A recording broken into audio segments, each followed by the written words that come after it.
Solórzano from Washington, D.C. I'm Graham Scarr from Nottingham, UK.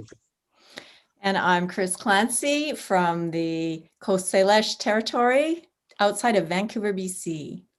We're happy to welcome you to a new season of the Biotensegrity Party. It's so exciting to be back with all of you. Biotensegrity parties are brought to you by the Stephen M. Levin Biotensegrity Archive. This is our intention to promote and share the Biotensegrity concept with as many people as possible and to include you all in that mission. So we are here for season 2, something we never could have foreseen. And so we're calling this episode 2.1. We've got some fabulous things coming up in the next couple of months, including several bilingual presentations in either English and Spanish, English and Portuguese, English and French. Our friend Eleanor Ori is going to be doing talking about her cellular biology research. Neil Galloway is going to co-host and interview Gerald Pollack on his interesting research on water. Leonid Bloom is going to be talking about the unreasonable effectiveness of light touch. George Roth will be presenting later in the season on his matrix repatterning work. We've got some wonderful stuff coming up. And today we have guest Gerald de Jong here from Rotterdam. Gerald, will you give everyone a wave so they can find you? He's going to be sharing his 10 steps to biotensegrity and giving us a studio tour. It's going to be a pretty fast ride. But first, we want to introduce to you the Biotensegrity Party team. We have Mariana Barreto from Mississauga, Ontario. Hi, Mariana. Hi, everyone. Happy to be here. And Rachel Tudor from Tumwater, Washington. Hi, everybody. Great to see you all again. Lisa Babiuk from St. Albert, Alberta. Hi, everybody. Good to see you. And new to our team is Gregory Tshudy. Gregory, I can't remember where you're from. Can you let us know? I'm in Lancaster, Pennsylvania in the USA. All right. Great. Thank you. And so, as always, to open the tea party, we start with a toast. And Gerald, I'm going to invite Gerald up to toast the beginning of a new season. A toast to the Biotensegrity group. May it live on and expand. Yes. Cheers. Thanks, Gerald. Okay, over to you, Graham, for our sponsors. Thank you, Chris. Our Biotensegrity Party is an all-volunteer production of the Stephen M. Levin Biotensegrity Archive and made possible through the generous support of our sponsors. Handspring Publishing in East Lothian, Scotland, have a wide range of authors and books available for movement and manual therapy professionals, and are offering a generous discount coupon to those on the Biotensegrity Archive mailing list. That includes all of you on Zoom. Handspring also continued to produce a regular newsletter entitled Springboard, which you can join from their website and which provides details of their ongoing webinar series, Move to Learn, hosted by Elizabeth Larkham. We're also supported by Chris Clancy's educational organisation, Embodied Biotensegrity in Vancouver, British Columbia, and which provides an excellent resource for those of you looking to learn more about Biotensegrity. Embodied Biotensegrity is offering a generous 14-day free trial for Biotensegrity Trailblazers membership. So see the chat for more details. The Biotensegrity Party is also sponsored by Artifact Pro of Madrid, Spain, where you can find wonderfully constructed anatomical tensegrity models. A generous discount coupon will be available to Zoom participants. We are supported by the fasciahub.com, who run the biannual British Fascia Symposium, and also a new series of lectures will be coming soon.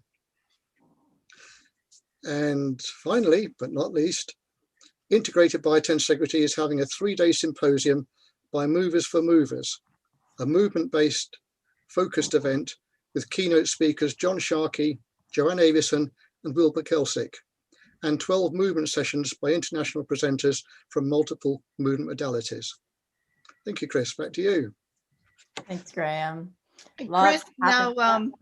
we want to make sure everybody now, I think, turns off their cameras. Is that right? Turns off their cameras, and please mute yourself except for Gerald.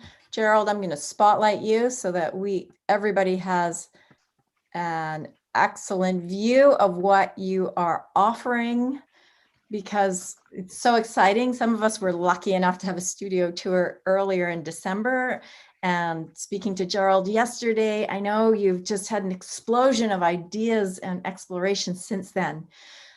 First, I would also like to welcome everybody on YouTube and remind you all that we're taking questions in the chat, both on YouTube and on Zoom. So Gerald de Jong from Rotterdam, Netherlands, is a software developer, and he has been since his teenage years. Gerald was first infected by Bucky Fuller memes and enchanted by Kenneth Nelson's Needle Tower. He set out to model Tensegrity in software, and we had you here, Gerald, for our first ever model zoo way back in the spring. Yeah. Gerald first gave a presentation to the first ever Biotensegrity interest group in 2009 in France, and he has explored the principles of Tensegrity with many virtual experiments. After decades of developing Tensegrity modeling in the virtual world, he's now added the building of physical models, and he's been documenting the process on his website, pretense.com. And we were so happy to be able to come into your studio today, Gerald. You've done an incredible amount of work in just a very short time. So this studio tour we're calling Gerald's 10 Steps to Biotensegrity, and I even am going to mute myself so that Gerald can take a flyover of 10 of his structures. And I know, Gerald, you've got some questions for the Biotensegrity community. We'll follow up with a Q&A. A very important aspect of this is Gerald has a curfew, so has to be very prompt with his departure in order to get back home before the curfew falls at your past. Okay, take it away, Gerald. All right, thank you very much, and welcome everyone to this little adventure. The things I'm going to show you have been the projects that have led me from sort of initial experiments all the way to something that feels to me very much like Biotensegrity, and it's kind of something I don't say lightly, and probably the people in this community have recognized that I'm quite skeptical about these sorts of things. So this is for me actually a big departure. So I'll take you through the process that got me there by showing you the various projects. Each one of these is documented in detail on pretense.com, and I'm going to go through them quite quickly, so fasten your seatbelts. Also, because I'm going to be moving my laptop around a lot, so once again, fasten your seatbelts. And I'm going to destroy a few things, which is always good. So first of all, I'll show you the first project I made. This was this project here is high tension. It's these are very highly tensed, and the joints are actually not connected to the bars. So my goal here was, first of all, to get to a level of high tension. Second of all, to make sure that I didn't have any favoritism in directions for the tension cables. So they just had to connect to a ball, and the ball is what transfers Gerald, the force to the bar. I'm going to jump in and ask you to put it a little lower. That's better. Yeah. Thanks. Right. Okay, sorry. Yeah, so these balls are actually separate from the bars. And in order to make that abundantly clear, I'm going to destroy it for you. All I have to do is loosen one, and the whole thing falls apart, at which point I've got 6 bars and a mess of tensegrity, or a mess of tension, sorry, with balls connected. So that's, for me, was important to be able to completely and utterly separate tension from compression. and to get to a high level of tension by using a screw action, because these things can be lengthened by turning a screw. You'll see more of that in a minute. Okay, following that, I started experimenting with other materials and things, and I ended up making these two, which are, I call them the twist sisters. They have opposite chirality from each other, so they're really kind of nice to hold in your hands. And as a result of having built these and played with them for a couple of weeks, I found myself going back to the software that I'd written before and rewriting the algorithm so that I used these instead of the technique I was using before. So this was something that in the physical world taught me something about the virtual world and made me go back. So once I had done these, I did a few more experiments with elastic, like the same kind of stuff that Tom Flemons used. So I quickly put together a couple of these bubbles, and there's documentation about how it's done and everything on the site. I found first I had made one, and then I realized, wait a second, this has one chirality. I should build the other bubble. So I have the other one over here as well, the identical twin of this one. And just for fun, I'll put you on the floor and I'll roll it over to you. So you can see it's a very flexible thing. It's actually easy to make. I can dribble it. It's quite easy to make because you don't have to be accurate about the lengths at all. It's all elastic. So life's a lot easier when things are elastic. My goal of this building effort was to go the other direction from elastic to, and once I had built a sphere, I wanted to build a column. So I built this column using PVC pipes and also a screw mechanism so I can lengthen the bars.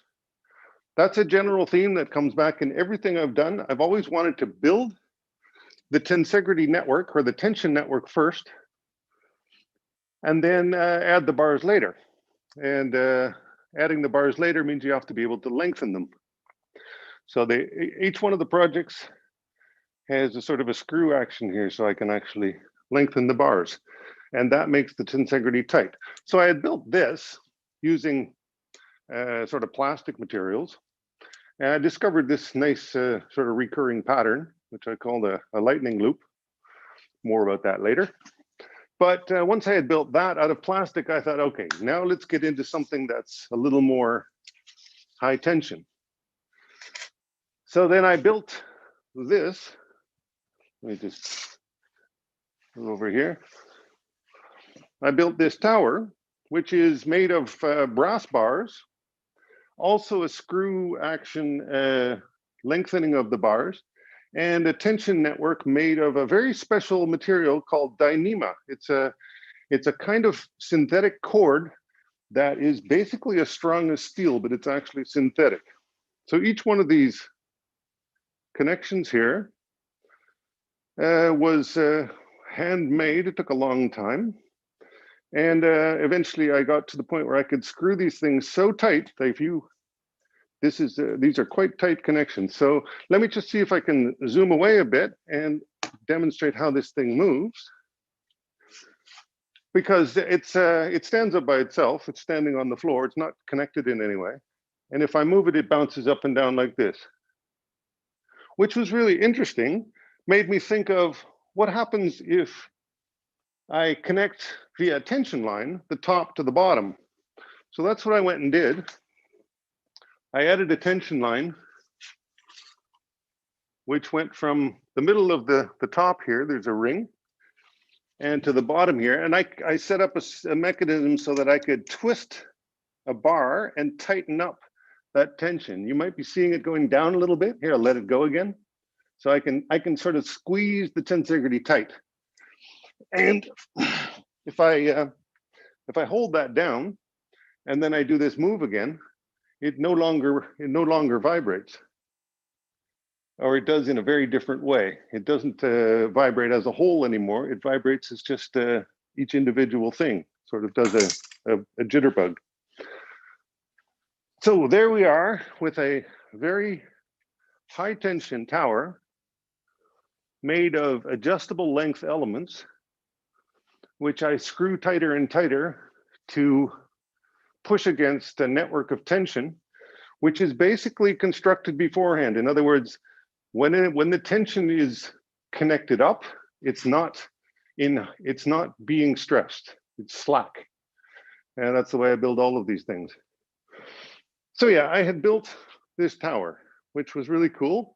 But the whole time I'm doing this together with some software that I'm building. So this is a view of my other laptop where I've got the software running.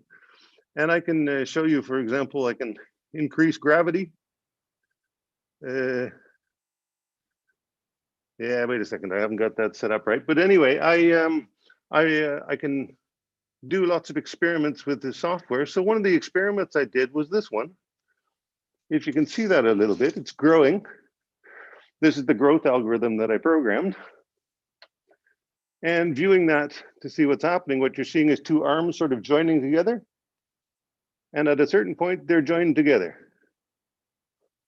So this was a kind of a design that rolled out of the Tensegrity generating language that I had written in the software. So after having designed that and decided to see how far I could go in the real world, I ended up building that thing.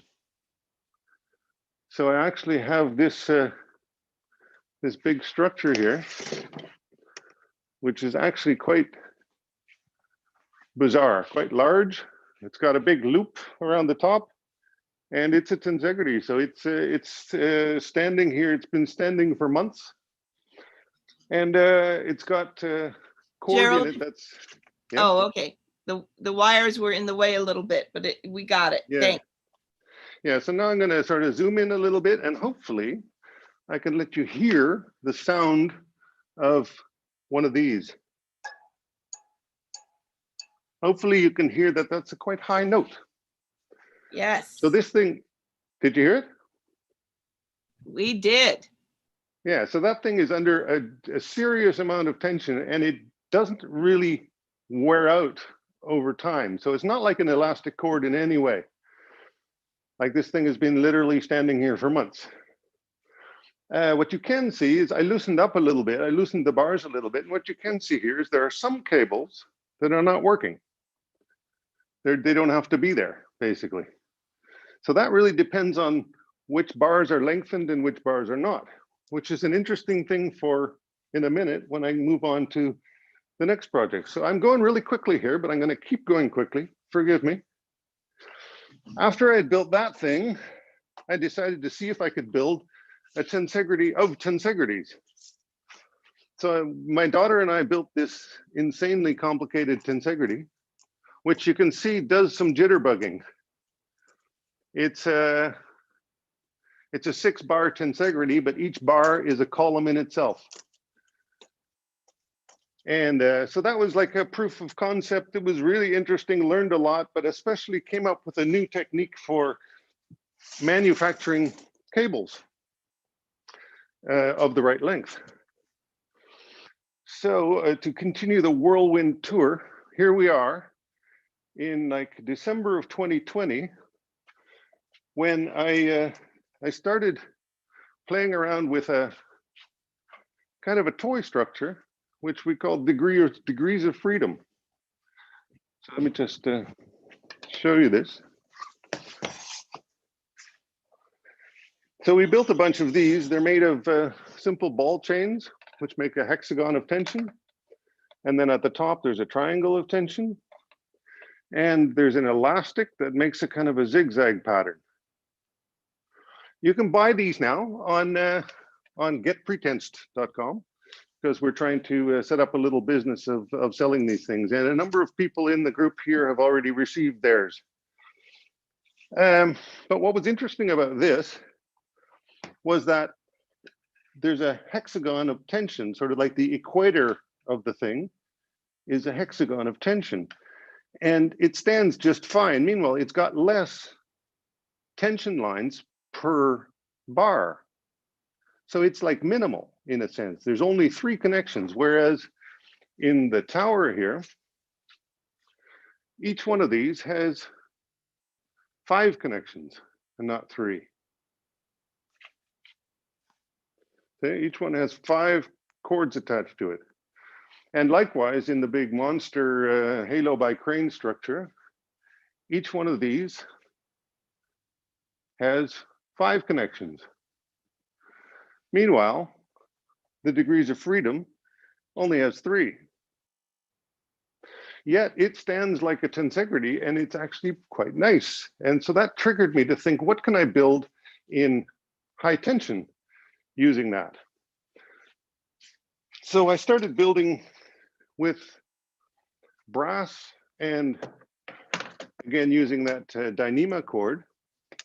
And I ended up building these, which are, this was just before Christmas. They're really fascinating because they're made of like high tension stuff. This stuff is not stretchy, basically not stretchy at all. But if you construct it like this with these tension hexagons, then it has a certain, if you pardon the pun, degrees of freedom. So this is an example also of a tower that's made of twists with the same chirality. So if you look down, you see a spiral. Likewise, I had to make the right one since I had made the left one. So this one has all spirals of, or twists of the different spirality. But here I added something interesting. So if you can see here, I've added elastics. So this is the first hybrid tensegrity that I've made. So it's the same as this, exactly the same as this, with the opposite chirality, but that's not really something you notice. And so what I've done is I created something with a sort of a natural curve to it because I've added elastics to specific locations on top of sort of like the tendons and bones of the object. So here we have a sort of automatic curve. Now, I was wondering what can you do with a curve like that? So I made something that allowed me to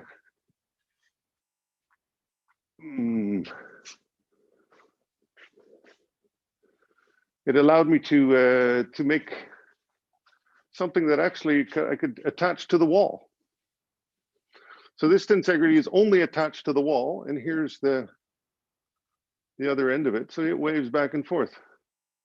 So it's one of these minimal tensegrities with only 3 things per connection. They're once again not stretchy at all, really. And what I've added here on top, only on top, is elastics, 3 different elastics pulling specific bar ends together. And as a result, you can sort of compensate for gravity and make it project out from the wall.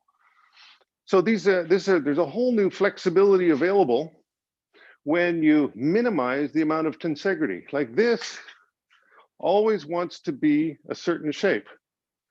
And like when I move the tower, it vibrates up and down.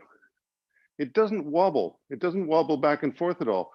But these towers, because they're minimal, they have a kind of a new degree of freedom. They're tensegrity towers, but they're kind of wobbly as far as staying vertical goes. And either by adding some elastics in a pattern like this to create a natural curve, or adding specific elastics so that it sort of compensates for gravity, you can purpose the thing by making it into a hybrid tensegrity. So the basic or the essential tensegrity is made up of very rigid cables and rigid bars. And if you need to do something extra with it, like fight gravity or articulate or something like that, then there's sort of obvious places where you can add new ones, add new tension cables. So that leads me to this one, which I built just a few days ago. I'm getting faster and faster at this. And this one here is made of aluminum bars. And it's a highly tensed version. So these are in high tension. And I've refined the process of building this. So I'm able to build this in about a day, which is really exciting. That's why I built a bunch of them. And I'm also going to be able to offer these to you guys for sale, because I think everybody's got to have something like this in their hands. So these will be for sale on getpretense.com when we're ready, which will be a week or two probably. I have to get all the measurements right and everything and figure out how to package it and get it over. But basically, it's going to be possible for you guys to get your hands on this. And I want to make that possible because this is stuff that really only works when you can touch it. I can show you pictures, I can show you videos, but I can't really explain what it is until you've touched it. So now the final thing I want to show you is a kind of a discovery I made with these sort of minimal tensegrities. Just like this one is like very taut, it's very tight, and it maintains its shape. I can set it up as a tower. But this one is actually the same thing, the same shape exactly, the same lengths, everything's the same, except the bars have been shortened, which means that it's loose, and it's very loose. So I'm gonna tick on this end of it, and you can see that it sort of wobbles like water. And you can see the bars wobbling away at the other end. So this thing is very loose. It's got sort of not much integrity to it at all. It does not go flat. And when I do something here, it communicates all the way to the other side, all the way to your side. And you can see this, I can make it resonate or whatever. So this is a very, very weak one, right? Now for the grand finale of my little presentation, or actually the second last thing, I'll do a magic trick for you. Because here we have a floppy tensegrity. It's a minimal tensegrity. There's only 3 connections for every one of these things. And so it's floppy and it's not tight in any way. What I do then is I bring the 2 ends together and I insert them into little nails that I put in the surface here. And then I've got an arch.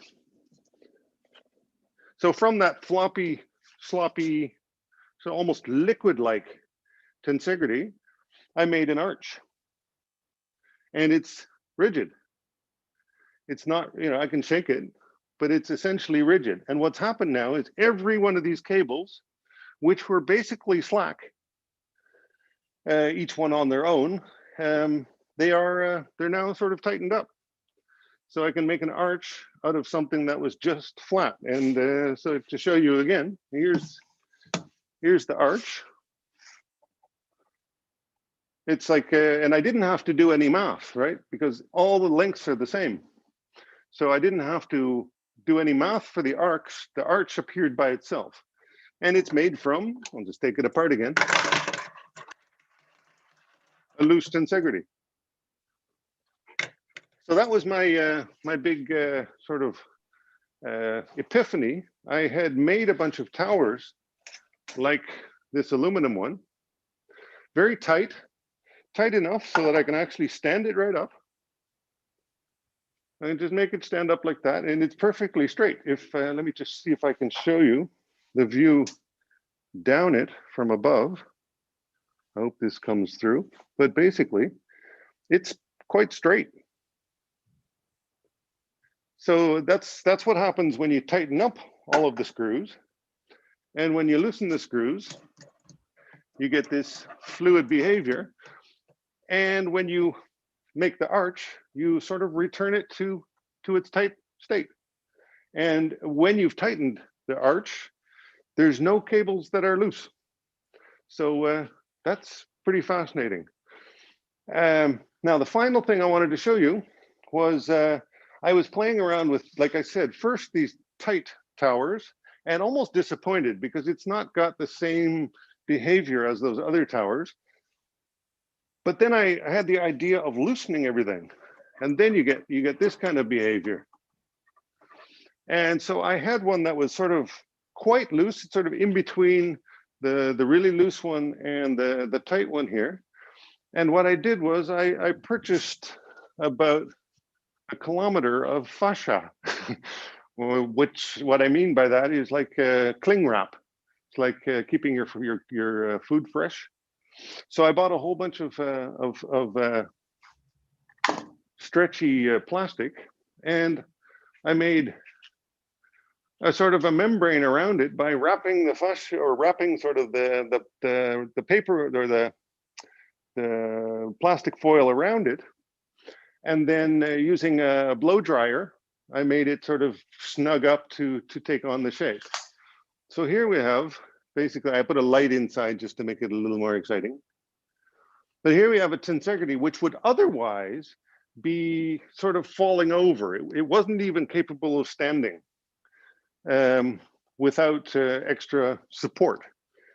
So it was like the weaker ones that I showed you that are sort of floppy. They won't stand up straight. But with plastic attached, you get basically some sort of omni-tensegrity going from every endpoint to all the endpoints in the neighborhood. So I don't really have to talk about what's connected to what anymore. They're kind of all connected to everything else. And the core of it is one of these minimal tensegrities, or essential tensegrities, with no more connections than absolutely necessary. So this is where I've ended up. So my feeling is I started just exploring tensegrity. I built things kind of in a very engineering way, getting some very interesting behaviors, which was pretty fascinating. And then I sort of took an artistic angle and said, what kind of design space can I get to here? So I built this insanely complicated halo by crane structure where every bar has a different length. So that was a lot of painstaking work. And as you may imagine, I had to number everything so it all was correct. So yeah, then on to this, what I think of as a kind of a new form of tensegrity, which is minimal, and it's something that lends itself to making a hybrid to satisfy a certain purpose. Like, for example, if you wanted to build an arch in real life, you would probably be best off building it like this, laying down, slack, no tension. Any one of these things, I can just bend it. These are all just low tension, nothing there until you make an arch out of it, and then it tightens up. And it tightens up in a way that is predictable, and it doesn't involve making any cable slack because everything tightens up at the same time. And then, like finally with the sort of addition of a sort of a fascia layer around it, I've got sort of omni-tension. And you can actually see force lines appearing in the plastic. When you manipulate it a bit, you can see it stretching one way or the other. And that reminded me of the BIG meeting where Jean-Claude Gumberteau showed his like collagens like in the microscope. So that's my feeling is that I've taken a journey and ended up in biotensegrity. That's where I'd like to stop and let anyone who wants to ask any questions. That is, I mean, I would love to spend a whole day or week in your studio, Gerald. Thank you so much for this. And while we wait for the questions to come in, I know there are going to be a lot of questions and comments. Susan's going to be sending those to me in a moment. But one of the things that really struck me in the Everything Moves course that Susan is teaching right now, we've had some talk about bending moments and shear, and you're the one, I don't know what you call it, the one that the slack that you, yeah, the minimal one. Yeah. Susan, would you be able to have a discussion about that with Gerald? I'd be really curious to see what emerges with you talking and Gerald responding and showing us the model. Meanwhile, I guess you're the one that's also going to be sending me questions, but I will look in the chat for that. Yeah, I just sent you. I just Oh, sent you here three. They are. I see them. I just sent you 3 questions, and 2 of them are mine. Well, you go ahead and ask him yourself. Well, I may interrupt if with other questions as well, so that you don't get the whole time to yourself. Okay, so then Gerald, the one you've got in your hand right now. Hang that on. does- that Also spotlight. What do you guys see? Do I need to spotlight him again? I think keep him spotlighted because of the, Okay, I did that. I Okay, want to see these models. Okay. great. So Gerald, this has, am I right in that these are 3 strut tensegrities that are connecting at the faces of the top, the kind of top and bottom faces in a hexagon? Correct. A tension And- hexagon. Yep. Yes. And are they all the same chirality? In this one, they're all the same. Yeah. And so the first, In this one, they're all the same, but the opposite of this one. yes. So if And you, yeah, and in this one, they alternate. Left, okay. right, left, right. So what I want to know, maybe for at least 2 of them, the alternating and Chris, I can't remember your question. So let me just ask these. What happens when you twist those? Yeah, well, I can show you that, basically. Yes, please. Yeah, so this is the one with all the same chirality. So every twist is the same. They're all twisting in the same direction. So if I twist the other way, it pushes outwards. And if I twist the way to agree, then it pushes inwards and then outwards again a little bit. So there's condensation.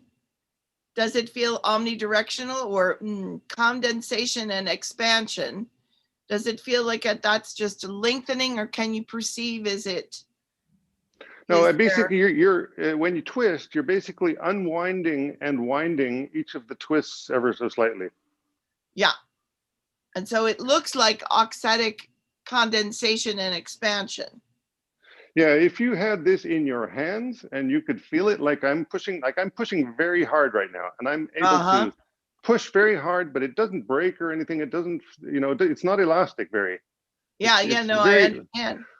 Yeah, so it feels. What happens when you twist it? Will it wiggle? Not on its own.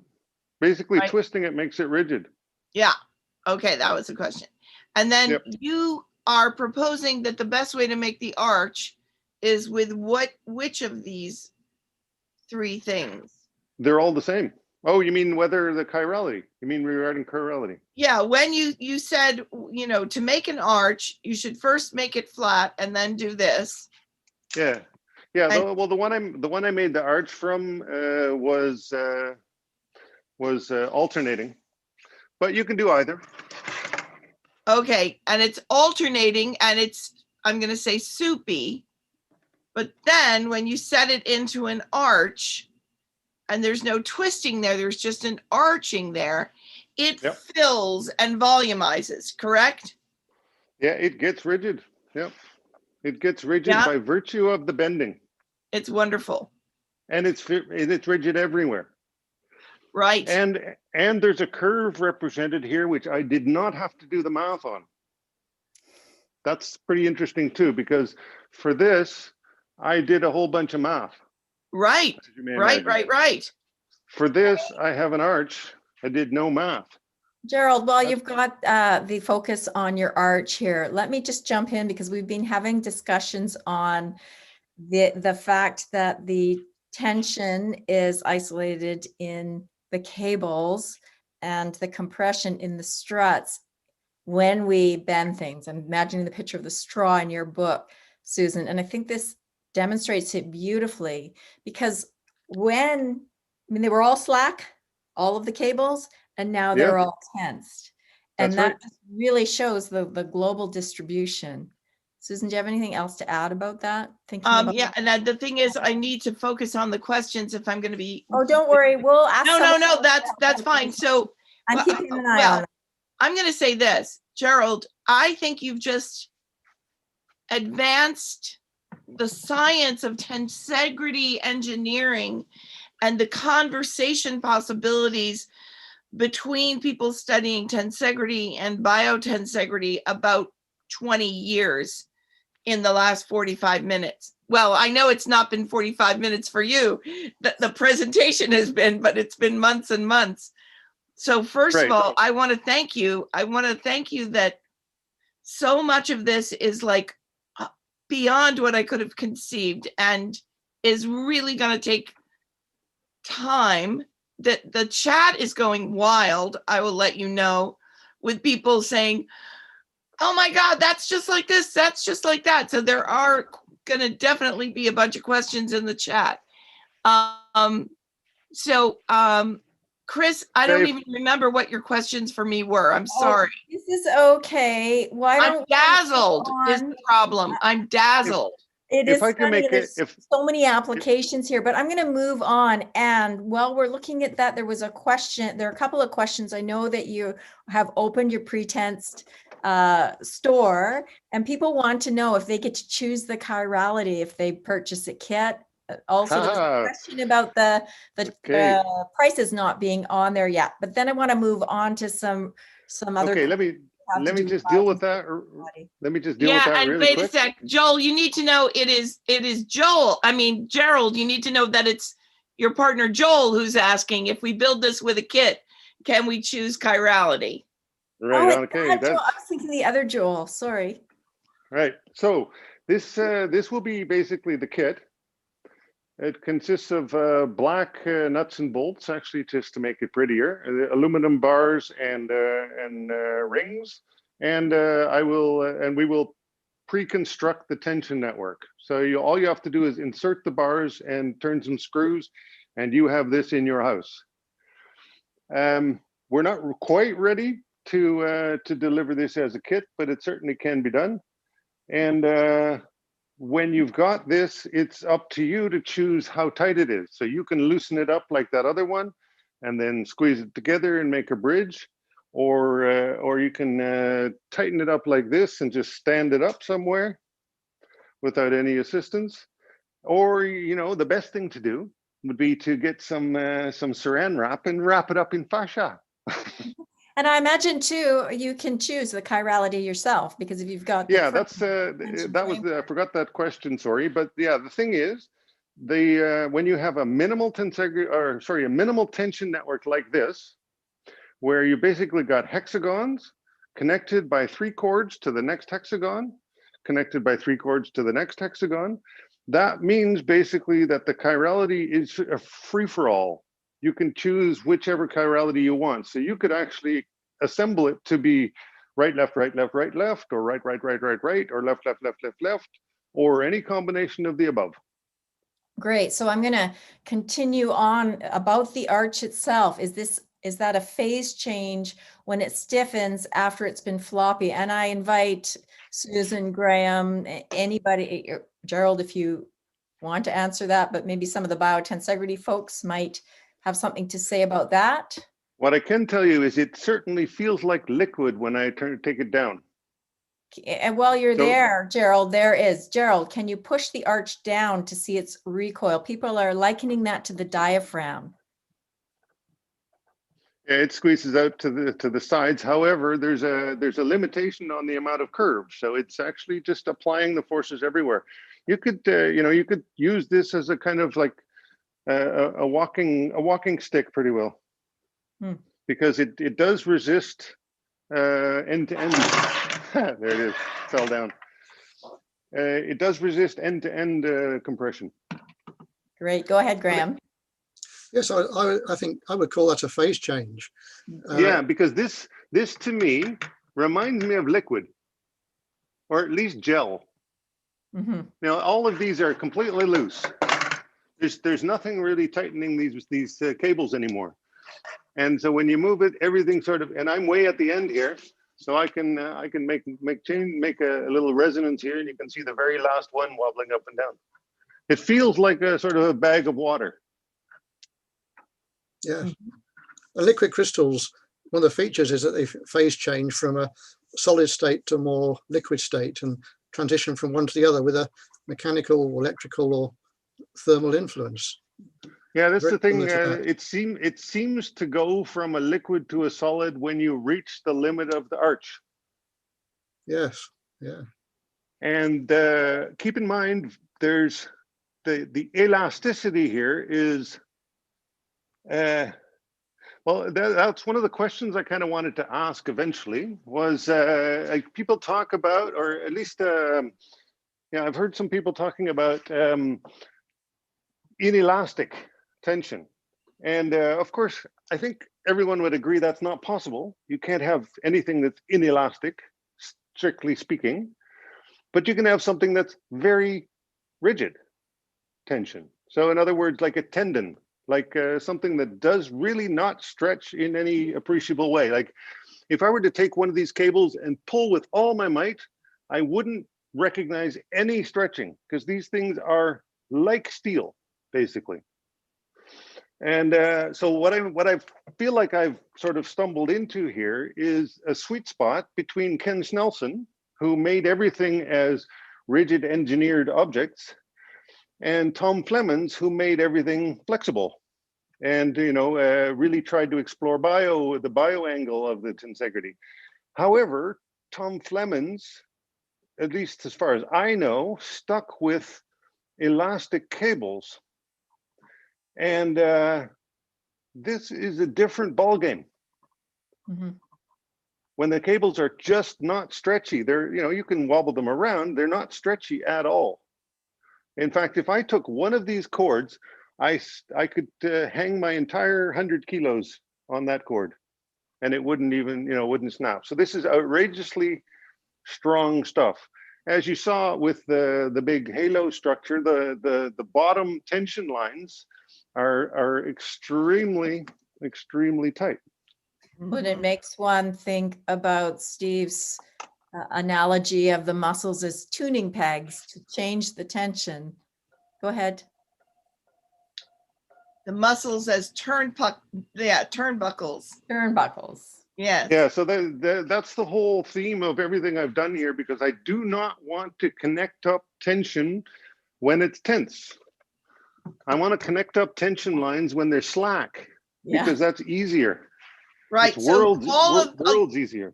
A lot of these struts you have are essentially turnbuckles, in that you can change the length of a lot of these struts, or all of them. All of them, yeah. So all I have to do is just turn one screw.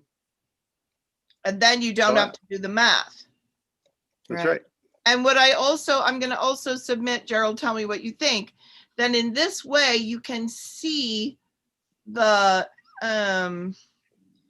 properties that are inherent in the geometry itself, because you're not using stretchy cables that would damp that effect.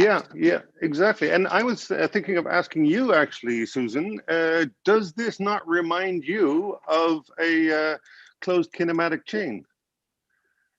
Basically, the tension lines are virtually not stretching at this point, because there's nothing on them. They're super strong and there's nothing, they're not being challenged. Yeah. So you could treat them as being not stretching whatsoever. Okay. So I'm going to answer your question about the closed kinematic chain piece. And for that, I'm going to say no. And the reason I'm saying no, and I could be wrong, right? Okay. With closed kinematic chain action, as we conventionally have been studying them, there is no wave effect. When one thing moves, everything moves at the same time, right? But what this is introducing, and we should definitely get Graham's take. I mean, one of the things about a tension line, okay, is if you and I stretch a line between us from Rotterdam to Washington, D.C., and we somehow manage to do that despite the curvature of the earth, we'll have to build a little trench and a tube through the ocean. But anyway, we can communicate with that tension line in a couple of different ways. I could pull on the line and you would feel the pull. Another way is that I could wiggle the line and you would feel the wave action through the line. And another way is if it was electric or it was a fiber optic cable. We could send signal through the line with electricity or light. And so those are things that can happen with tension lines. And what you're showing us is the wave action when none of the components itself is able to wave. Is that correct? I see everything waving. And right. So what I'm saying is no individual line is doing a wave action. Although there are probably very, very tiny oscillations.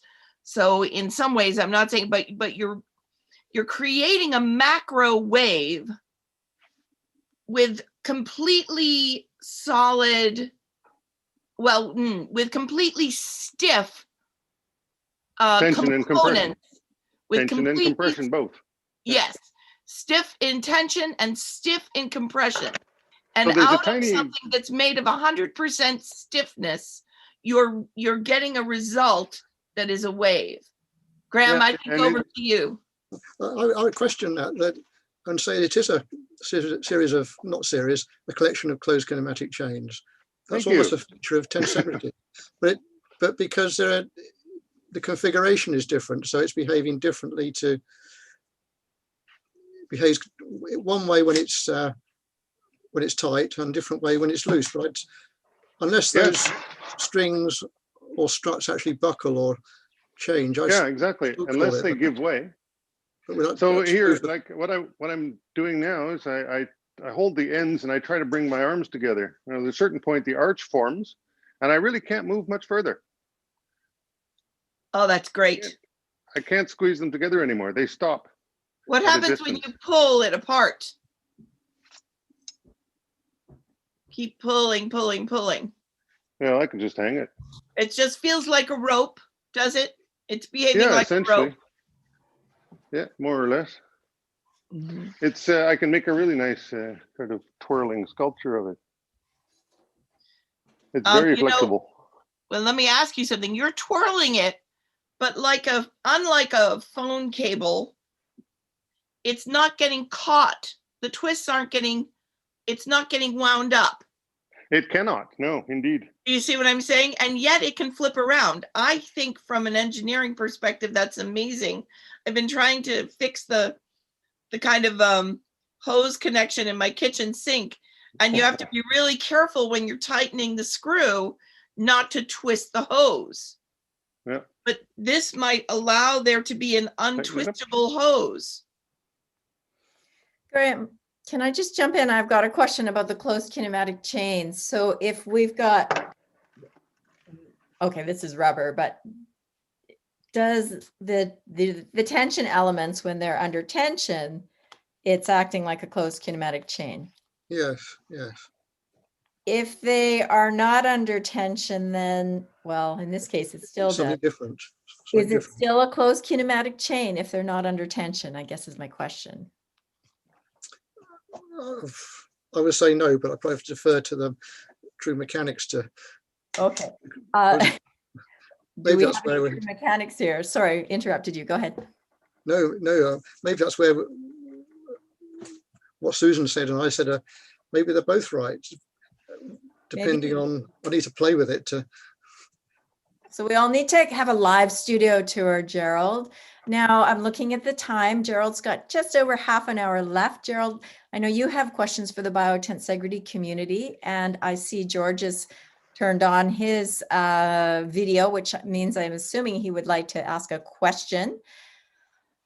Gerald, do you want to maybe offer up a question to the Biotensegrity community and somebody can hop on and answer? Meanwhile, shall we invite people to, first of all, if you have a question that you would like to speak instead of write into the chat and you are on Zoom, we have a hand raising ability by taking our cursor down to the bottom of your screen where it says reactions. I don't know where it is on an iPad, maybe at the top. And if you click on reactions, there's a raise hand button, and that will help me be able to monitor who has a question to ask. Meanwhile, Gerald, go ahead with one of your questions and then we'll get to Yeah, you. I've got a bunch of questions. Actually, a couple of them I've kind of asked already, so that's good. I was just wondering, one thing is the thing that occurred to me is in the case where I have sort of simulated fascia, I get, well, as far as I'm concerned, sort of omni-tension. So you no longer think too much about which thing is connected to which is of course in a tensegrity the major concern, who's connected to who. And here you basically got everybody connected to your neighbors. I was just wondering if that is a worthwhile or an interesting sort of trigger to understand fascia. Is like omni-tensegrity, like the tension basically between everything and everything, at least in the neighborhood. Is that a feature of biotensegrity? Because it's not necessarily a feature of tensegrity, because you know, especially like the recent ones I've been building, they're absolutely minimal. There's only a tension line where there needs to be one. But I'm thinking in the body, there's no longer that sort of optimization at play. So Gerald, I'm just guessing there'd be ask that- tension everywhere. Gerald, can you ask that question one more time? Okay. I'm wondering if sort of omni-tension, in other words, basically Yeah. tension with everything nearby, whether that's a sort of a central feature of biotensegrity comparing to tensegrity. Can I answer? I think that's a valuable insight, because you said you had a floppy tower. Yeah. And you put the fascia around it and it tightened it up. And Yep. I think that's a really important thing. It's something that I know Leonid tried a few years ago at one of the big meetings, and he tightened up the floppy thing with wrapping a bandage around it in that case. So I think it's significant. Yeah, It this gives is pretty fascia- cool because I wrapped around and then I blow dried it so that everything sort of shrunk into shape, which is just perfect. Yeah, but it shows that fascia can have a mechanical function. It isn't just packing tissue, but it confirms it has a real mechanical function and part of the integrity of the whole structure. And what's kind of nice is if you look here, you can sort of see diagonal lines. I hope you can see that. In the fascia. In the plastic, yeah. Yes. So these diagonal lines are sort of suggesting where the tension has found itself. The tension that I didn't put into the original tensegrity, but that was kind of necessary to keep it stiff. I found that very interesting. I was going to say, it'd be interesting to put it between cross polarizers and see the color, see the strain pattern in it. But that's for Oh yes, that would be very cool. Very cool. Okay, thank you. So we've got hands coming up. First, George, after George, Maren, then Yap. Go for it, George. Okay. Can everyone hear me? We hear you well. Good. Okay, so one of the thoughts I had in terms of the work that I've done is the influence of bioelectricity on this whole system. And, you know, the way you described it, Gerald, and I jumped in a bit late, so I apologize if I've missed some of your points, is that living tissue is different than, you know, these models in the sense that it responds to pressure and stretch by changing the molecular properties. And one of the people, Pischinger is a good example. He wrote a book on the extracellular matrix, I think. And then who was it now who commented on that? James Oshman talks about the idea that bioelectricity is transmitted through the body in terms of tissue response, and it travels at the speed of sound, which is quite interesting, which I found fascinating, because I noticed with my work is that when we apply a normalizing bioelectromagnetic field to tissue, it changes its tension properties. And so we can actually, this is why I think things like microcurrent work and electromagnetic field therapy and so on, is that influences the bioelectric properties, which translate into the tensional properties within collagen. And that's a dynamic thing that, depending on the state you're in, how much stretch is on it, there's going to be different amounts of electrical conduction. It's like a semiconductor.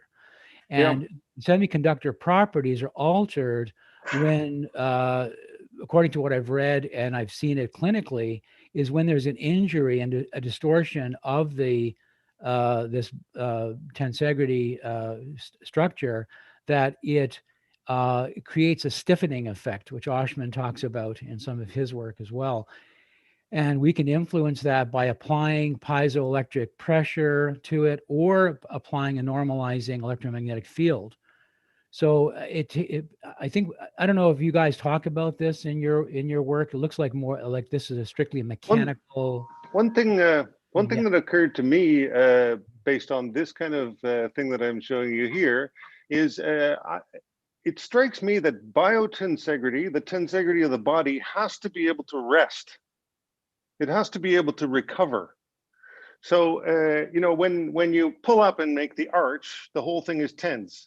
But if you keep it there, it's tense for that whole time. And if there's anything like material fatigue, it's eventually going to let go. Now, this synthetic material is very, you know, resilient. It stays good for a very long time. But you know, it is under constant tension. And I think, you know, whenever something's under constant tension that never lets up, it's going to eventually sort of loosen, but the body doesn't do that. So what I'm thinking is tension or tensegrity in the body spends some of its time like this, recovering.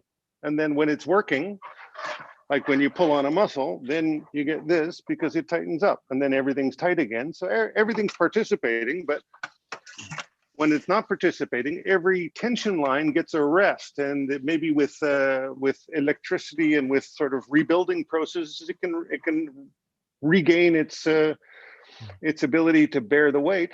Yeah, I'd love to hear. Be called into duty again later. Yeah, sorry. I was going to say, you know, Gerald Pollack might be a good person to ask this, because when you look at water, I mean, basically, if you think of everything bathed in fluid, in water, interstitial fluid and other fluid compartments, you know, the Brownian motion, the electrolytes that are exchanged across cell membranes that influence, you know, motion and bioelectricity. These are all factors that I think, you know, when you're looking at tensegrity, and also the spontaneous organization of water molecules that Gerald talks about. Exactly. So I kind of feel like these models are limited in some regard with that respect. You can only kind of demonstrate part of that dynamic. I think that we have to look at other aspects of living tissue, which are very different. That was actually one of my questions. One of my questions was, this is sort of a dry thing. It's not wetware. So it's interesting to puzzle about how authentic this can represent something in the body, because it's not alive. So yeah, interesting question. Always the question, isn't it? Thank you, Gerald. And George, February 19th, Gerald Pollack will be here. I hope you've got that on your calendar, because you can ask Gerald those questions directly, which will be very exciting. Maren, you're up next. But before Maren, we had some earlier questions. That would be one from Alan here. Alan Rolfs. I will read this out, Alan. And that is, see what happens when you back off one area of tension. It messes up segments, he says. Yep. So he's asking you to please just take the tension off one area of one of the tight ones. Maren, if you'd like to unmute and Chris, can I jump in? While we're doing that, I just want to say George Roth will be part of the Tea Party on April 2nd. So you've got previews right here. Hey, Maren. Hi. Okay. My thought was that the difference in nature is that in nature, every part has several tasks, and for every task, there are several parts. And we always have an alternative. And when I was building this one, it was very funny, because I thought, okay, now I know how Mother Nature works, because I added one and I thought, okay, that's nice, but there's something missing. And then I added the next one and it was better, but different. And so I kept going until the result was as I had tried to do. So I think that's the difference between nature and architecture, that nature would never rely on one line, how strong it might be ever. And Redundancy. that was all absolutely fascinating. Thank you. Yeah, this is to actually have tensegrities that have no redundancy is really fascinating. It's not, you know, it's an exploration that has some interesting directions, because you can make a hybrid tensegrity like this one. This is it's got basically bones and tendons, but it also has an elastic here. This is exactly what I did with my horse skeleton. Yeah.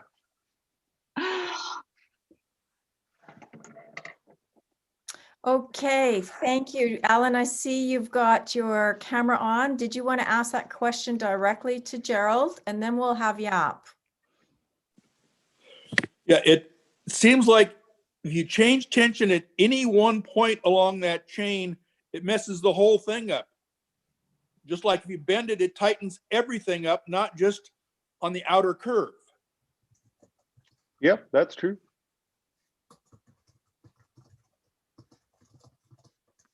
Any other comments? Or shall we invite Yap on? Yap, are you there? You're welcome to unmute and ask your question or contribute to the discussion in any way you wish.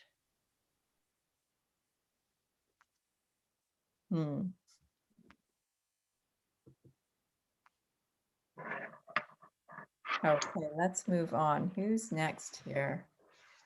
Mariana, do you want to turn on your, oh, there's I'm here. Hi, so nice Hi. to see you. I'm listening all the time, sorry.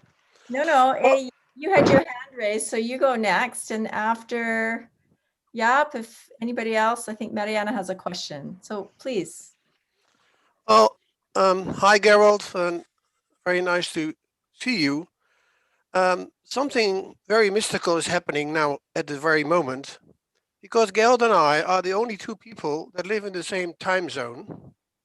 We both live in Holland at the same time, and yet we do not know each other. And that's, ja, dat zullen we moeten veranderen. That's a very tragedy. Why? Why is that a tragedy? Because I see happening here what is, terrorizing the big community and the fascia community. They do not communicate. Because I am very impressed by what I see here, but I see here, Tensegrity. I do not see here Biotensegrity. And I mean, for example, your question that you could make a flexible tower rigid by wrapping it by fascia, and then ask us, can it be that fascia, makes flexible constructions rigid or stiff? No. That was not my question. Oh, okay. But I understand something like that. But you used a very old-fashioned, reduced model of fascia. My work in the fascia community and in the Biotensegrity community has been that we change our mind about what fascia is. Fascia includes bones. Fascia includes muscles. So if you ask me, can I make a Biotensegrity system as I develop it here according to the rules and the laws of my biomechanics, can I transform that to a living structure? Then you have to replace the cables by something incredible. Because in your technical work, a cable is something that cannot lengthen. Well, you can make it longer and shorter. But suppose it were muscles, and that very rapidly, in seconds, these cables could change position, could change their rigidness and stiffness in seconds, in milliseconds. Suppose, imagine that you could create a model, no, don't move the model, that the model in itself, the cables in themselves are posturing, can be very rapidly shortened and can be rapidly lengthened. And on the same time, all the time they are rigid. They are flexible and rigid. So don't use the fascia as a wrap to stabilize the tower. No, think about fascia as the dynamic structure between the rigid bars. And that was my proposal in the fascia community, to think about dynamons, to think about fascia as the part of the Biotensegrity system that is, so to say, the connecting, flexible. That is so I think it's better that we get known to each other and that we discuss with each other, because it's a great pity that you do not know me and I did not know you. You resemble to me very much to Leonid Bloom. And Leonid is my best friend. And with Leonid, I was always communicating and we never understood each other because he is the biotensegritist. He's the biotensegrity mechanician and mathematician. And I'm, simply the anatomist. But I change something in anatomy and you tend to change here something in tensegrity. And when we approach more and more, then we might connect. So what's happening here tonight is a miracle. You and I live near each other. We don't know each other.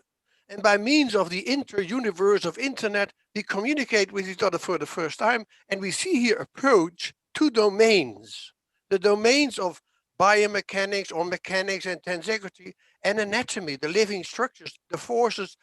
Okay, I've said enough, but I hope that other people understand what I'm trying to say and maybe can say it in the English much better than I can do. Yeah, I think what I've been, my feeling is I've been on a journey, not necessarily with biotensegrity as the destination, but I've come there by virtue of a series of experiments, and now I feel like I'm sort of able to make the first steps in that domain. I don't come from anything biological. I'm a software builder. So step out of your domain and try to go in the other domain.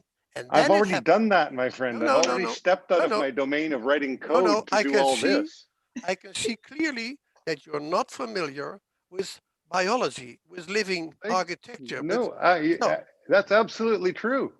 So what you and I have to do, and what you have to do with the fascia community, is break up the borders of language and notions, and then something will happen.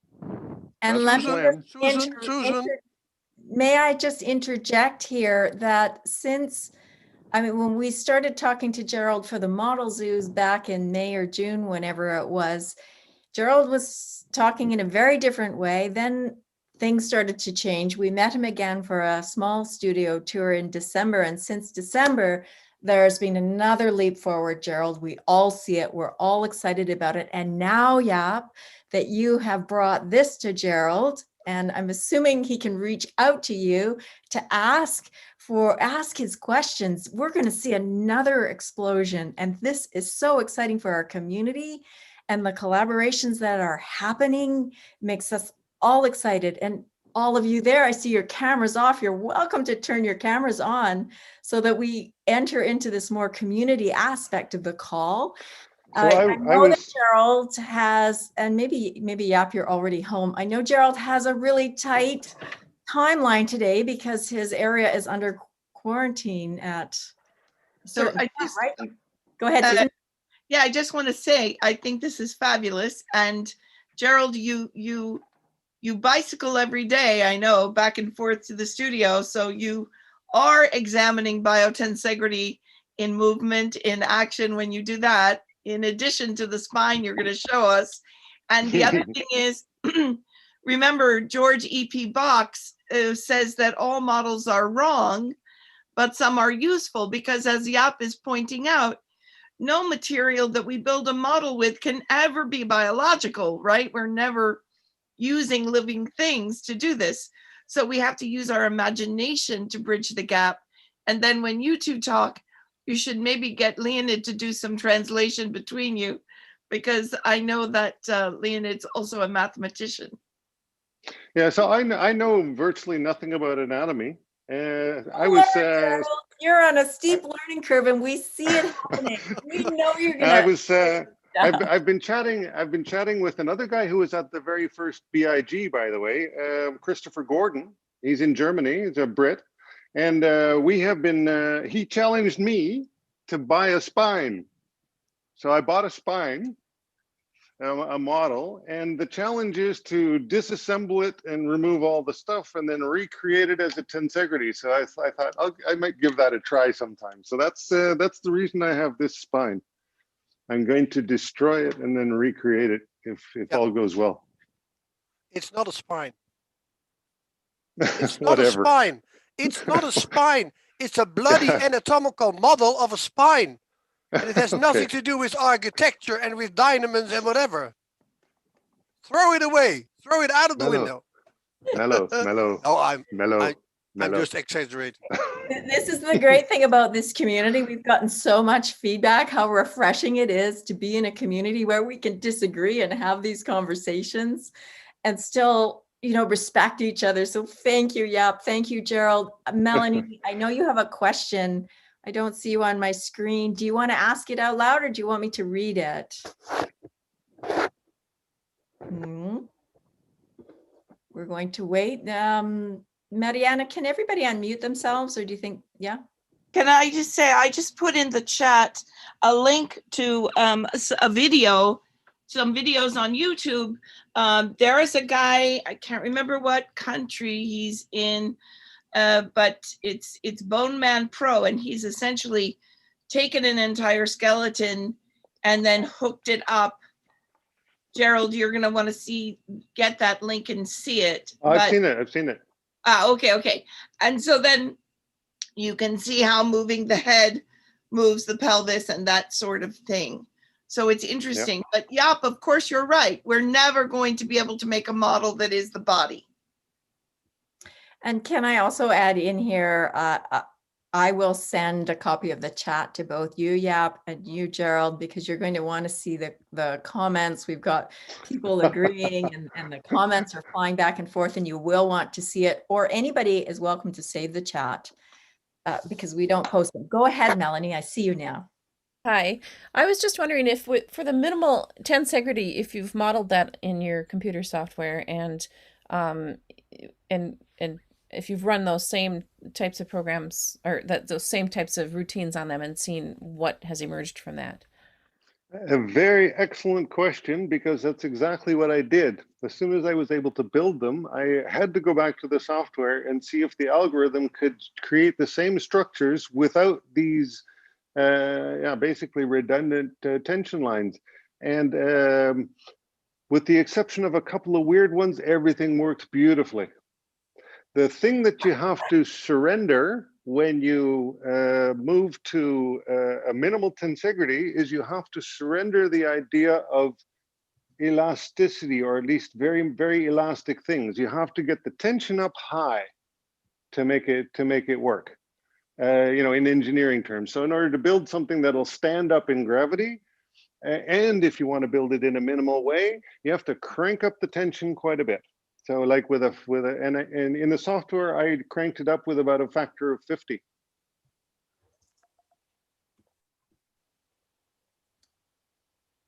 Melanie, go ahead and respond. I'm kind of working away. Particular surprises in that you said, with the exception of a couple of things, were there any things that stuck out to you, or was it nothing? Yeah, well, a couple of things were really interesting, and that was those were in the places where you sort of diverge from a column. So, for example, in this crazy big structure, there's a point here at which the column comes up and then it splits into two, which are in the animation was the little arms that join together. So at this point where there's a split between one column and two others, that's when there's a sort of a tension or tensegrity thing in the middle that has to carry everything. And if you look here, you'll see that there are a lot of cables here. For example, these have 6 rather than 5 because they're making a connection between. So the thing that struck me is that the joining point, the thing playing the role of joining between one column and others, that's a sort of a blob that plays that role. That thing became a whole lot more rational and easier to understand in the minimal case, because there was a lot of sort of the redundancy got very confusing. And so, yeah, it became a lot clearer how one of these connection things works. So that was very useful. Okay, thank you. Susan, I saw you had something, and then we'll ask Joel to come up with his question. Yeah, and I don't know if George's hand is raised from before or again, so we can put him Again, he says again. Again? Okay. So, Why don't we go? Gerald, the one, okay, so if you could go to that column again where you've got the same chirality and Right. there are 3 struts, and maybe we can I'm gonna like- spotlight you so you can do this. And then what I'm trying to figure out is, right, so each individual tensegrity is, every line is tight. None of them is floppy, correct? Correct. So yeah, I want it that close, and then I want you to bend it. Bend it. Yeah, do that bending. In other words, the question is, where is the bending coming from? Everywhere. Yeah, you see what I mean? Because the tension on the cables, would you say, does or does not change as you do this? Well, it gets extreme when I've reached the maximum curvature, basically. But it's the entire thing that's tensioning. So this is there's no moment during this change. There's no moment during this change that the tension is gone anywhere. And let's use moment now in the other sense. There is no bending moment in the engineering sense. Yes? Yeah, I can't tell you that. I know what you mean. So a bending moment is, it's kind of like where the push and the pull are working at odds with each other within the given material. And so when you bend a stick because you're going to break it, you introduce these bending moments and a sort of internal fighting, forces fighting against each other, which weakens the material. And so what you're getting here is an action of bending, I believe. You're demonstrating this without a bending moment being introduced. Yeah, could be Graham true. might be a better person for that. If you go to the extreme, what you find is that the cables will not break because they can handle many, many more kilos. But what will happen is the bars will start to bend if you really get extreme, because that's the weak point here. Yes, that's right. And that's a bending moment, right? So that's the bars that are actually starting to bend. Yes, once the materials that you've built the model with reach Start to give up their limit. Of course, if each of those bars was built of a tensegrity tower, and each of those cables was built of a tensegrity tower, like your tensegrity of tensegrities, yes. You see, then the question changes, I think. I know we're getting short on time, and Gerald's on. I think this is my question, Susan. This was my question exactly. Like, can we see a tensegrity, which is a fractal, and go to a body, to a muscle, to the fascia, like getting in another fractal phase? This is your partner, Joel, speaking, I think. Is that right, Joel? Yeah, that's right. Show yourself. Do we see you? Yeah, you can see me, I think. Yes. Okay, Hello. great. I was wondering, like, if we to explore fascia, because I'm an engineer and I'm like 15 meters away from Gerald, but I'm just curious, can we see a body of tensegrity? And well, when he made the arch, it compresses and then it was fixed. So it looked like, for me, it looked like this is a muscle getting compressed and getting more wide, like the arch part.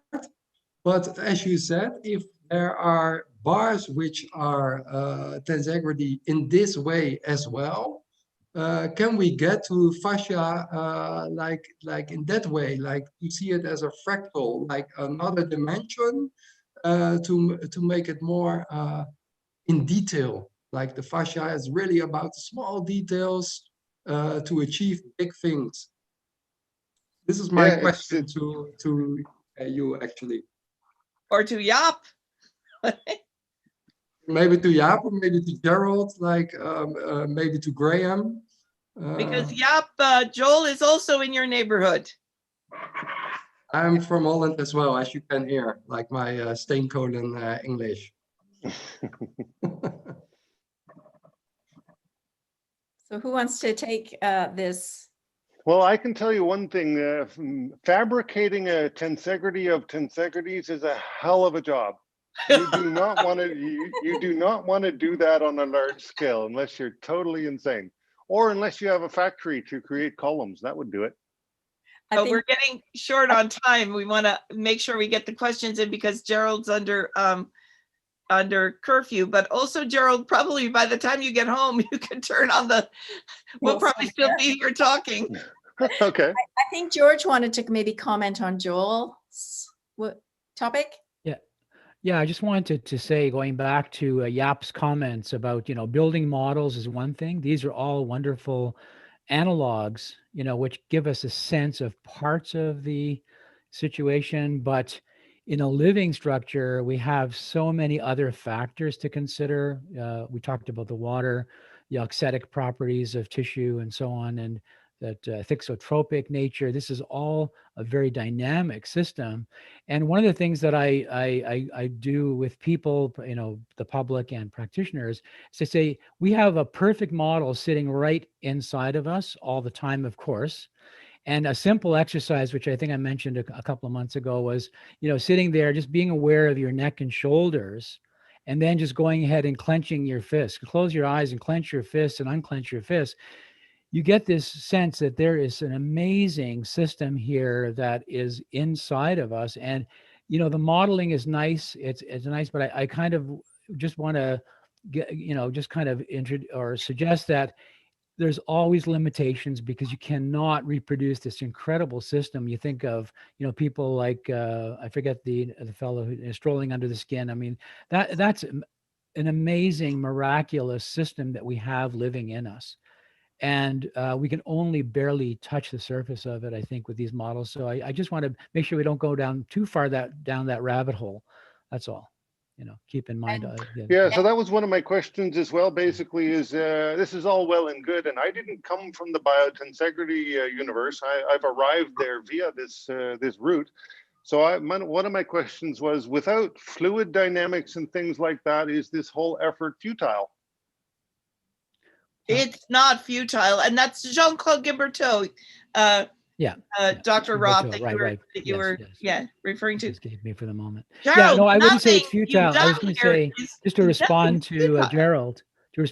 No, definitely not futile, because it gives us, models are wonderful for giving us parts of the story to make it a little tangible. But we have to keep in mind there are things that we can model, and maybe ultimately we can create a better model. But we have to recognize that the limitations. That's all. Just to add to that dynamic. Okay, so that's all. And thank you, George. George's tea party is in April. Maybe Susan can let us know in the chat, because we've come so far with models. Think about the model of the machine, body as machine, and look at how far we're coming and how far we're going to go. Gerald, you've got 2 minutes before you turn into a pumpkin or something like that for your curfew. So would you like to give us any last words? Yeah, the last words are basically, I've surrounded myself with a whole bunch of models that are really cool, but that's still not interesting enough. I want to get them into your hands. So I've been working on this not only to create the models, because that has its limitations. I can build a bunch of stuff. What I've been trying to do the whole time is to refine the process so that I can sort of make this accessible to others. So that's actually my real goal. And I invite you all in not too long a time to place an order for one of these on getpretense.com. And Gerald, I think people didn't see the price for the one you are currently selling that your daughter's making. Which is this one.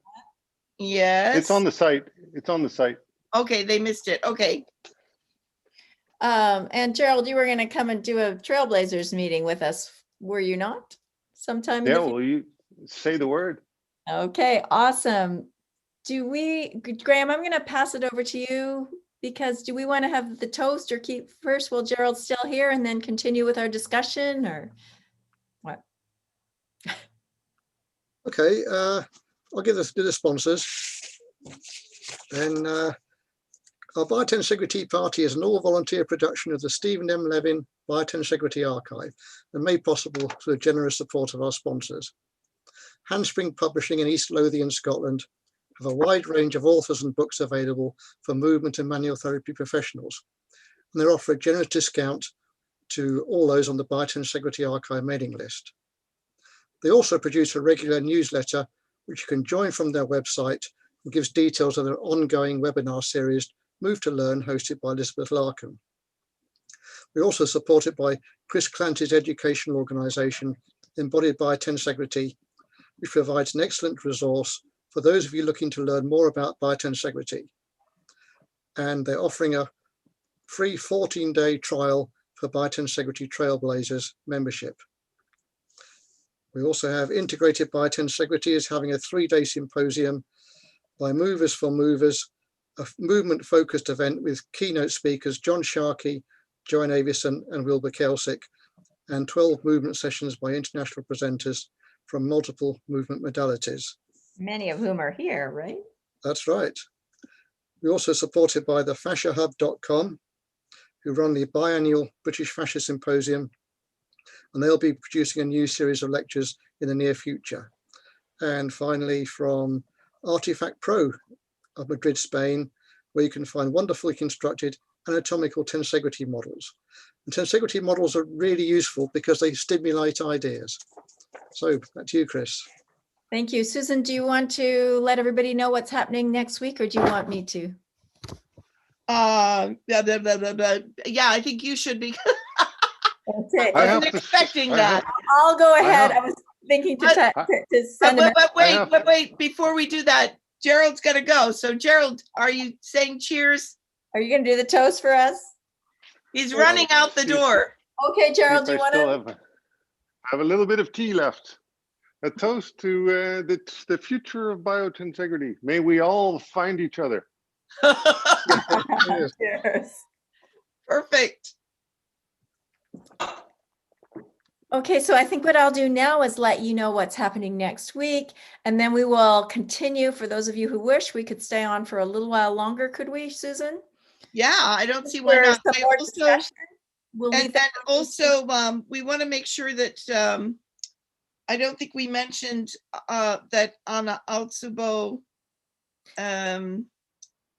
is going to be doing a Congreso Internacional Biotensegridad. I cannot speak Portuguese, so my pronunciation is completely off. And that's going to be, Chris, you have that date? I think it's the end of. That is the end of April, I think 23, 24, 25. Yeah, so a 3-day event that will be online. Okay. And bilingual.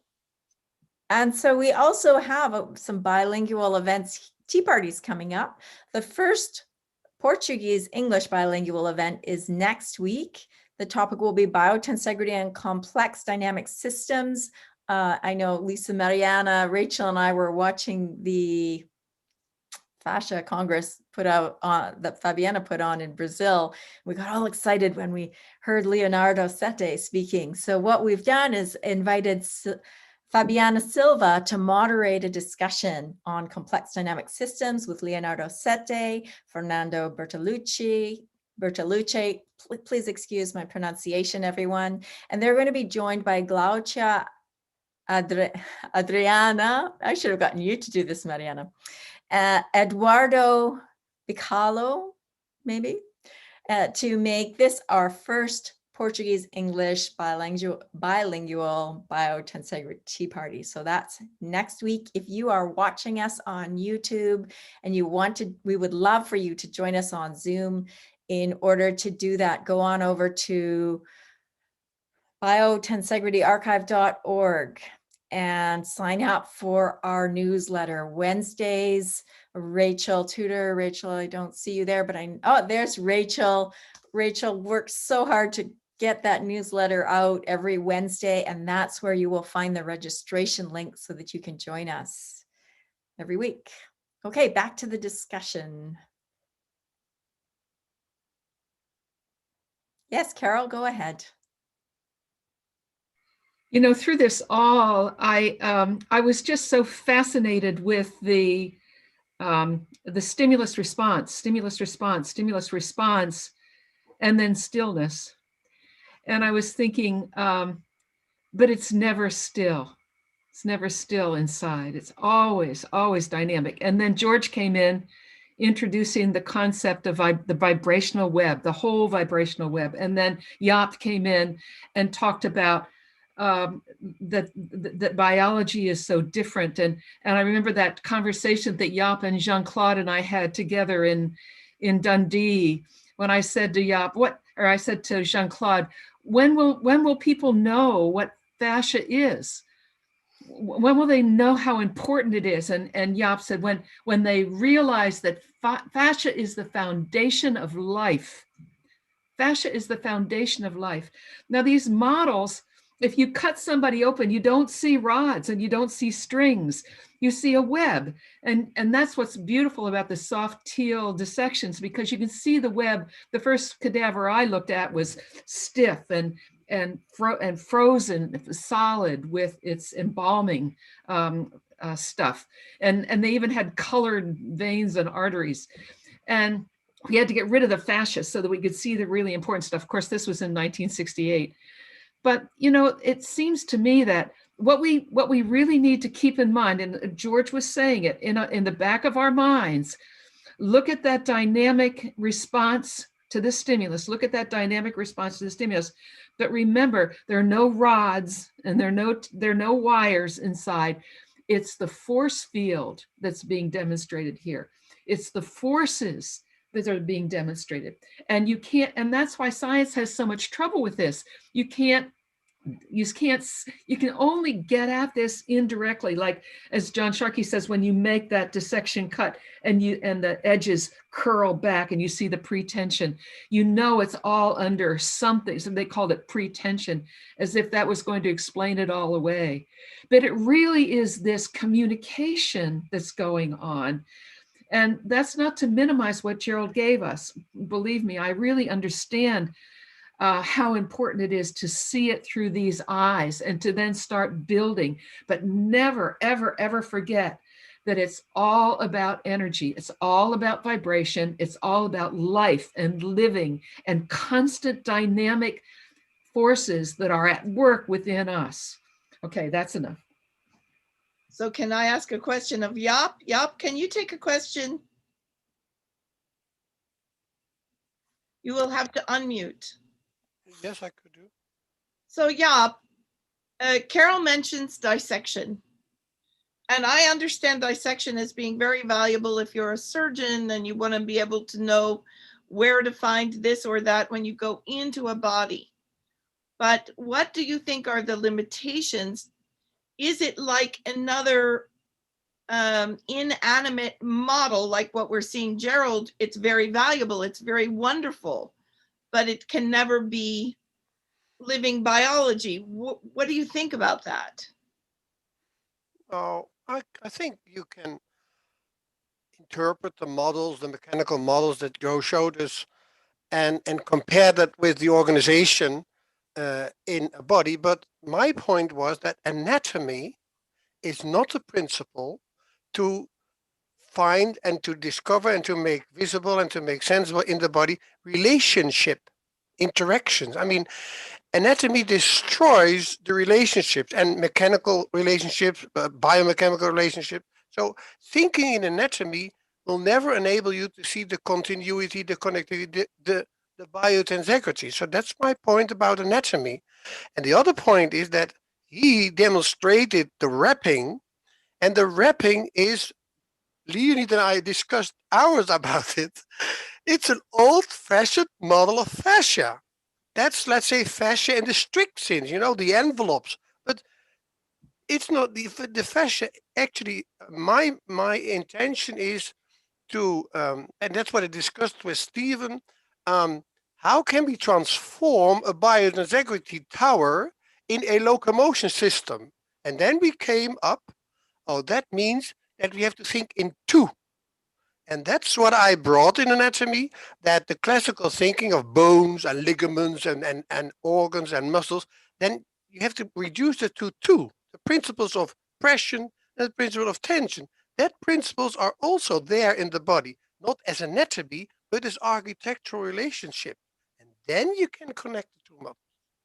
And so we had That's why a little bit emotional about that bloody spine. You know, you see everywhere in the classrooms bloody anatomical models. And I always say to my students, if you see them, throw them out the window. They are not correct.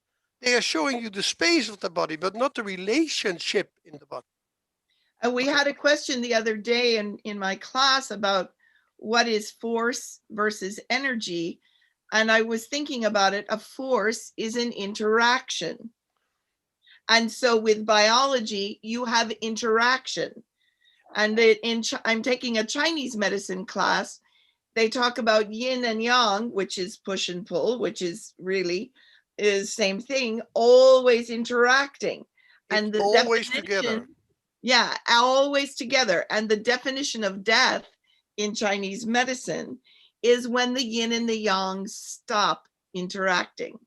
Okay.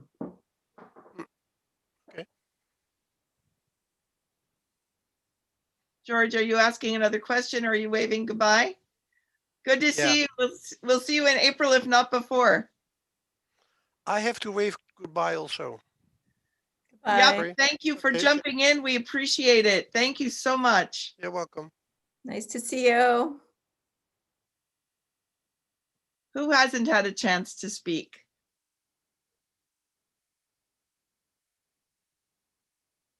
Mariana, you've been very quiet. Come on. You had a million ideas go through your head when you saw that. Yes, I want all of them, all the models together. In a way, I feel like I've been exploring this with my homemade models, very cheap from the dollar store. And the fact that I've never used plastic film, that's my next step then. But when I use the mesh and I use the pipe cleaners, everything can be everything, right? So again, my invitation here is build your models and play with them. They're not the body, but they can teach you how these forces interact and change, and you learn from that. You learn from the experience, right? So for me, yes, models are models and are very limited, but you learn a lot more from the models than from the books. Mm-hmm.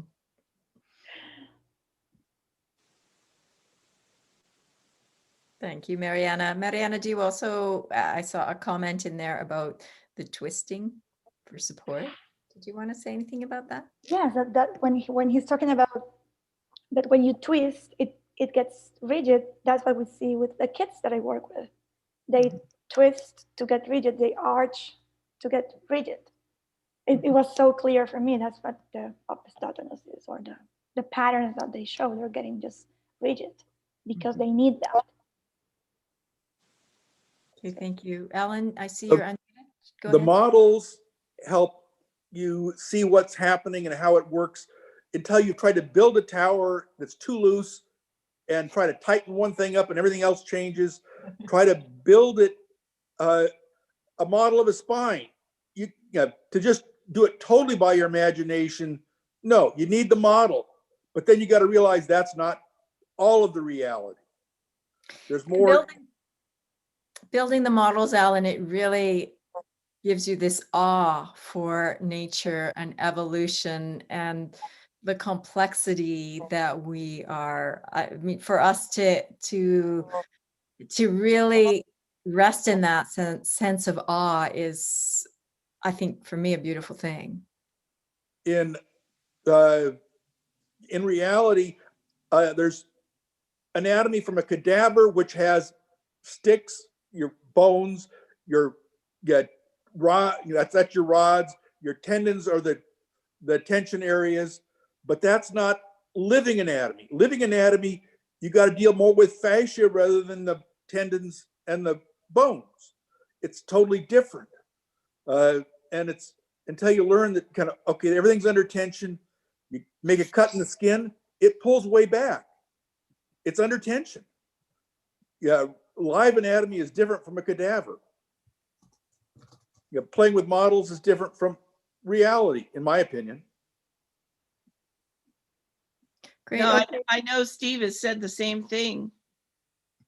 Eleanor, are you waving your hand? Are you wanting to speak? Go ahead. I'm so excited. Okay, so Alan, thank you for saying that. I'm also reflecting back on what Maggie Burrows said earlier. And, you know, I tend to try to argue equally both sides. It's my enjoyment to do on the one hand and on the other hand, and I'm a fiddler on the roof every day of the week. But so she made a statement about this in terms of when we're sleeping, we're one way, but when we're unconscious or when we're in a different state under anesthesia, we're really in a collapsed state. And I asked myself, well, are we really? And I thought, okay, well, if they picked up a person who was sleeping or a person who is not even very conscious, maybe they're in the last week of their life, there's still a tensity in their systems. And it's beautiful, amazing. If you did pick up a person who was under anesthesia, they would be completely flopped. So whether they're sleeping or whether they're ready to pass, and to be there in the moment to watch when passing truly happens, like someone said, the yin and the yang. Not Susan, was that you that said that? Yes. It's so beautiful, right? Because those systems are not communicating with each other. And then I think of YAP, which gets me excited. I went nuts for weeks when he's talking about these in terms of biological systems.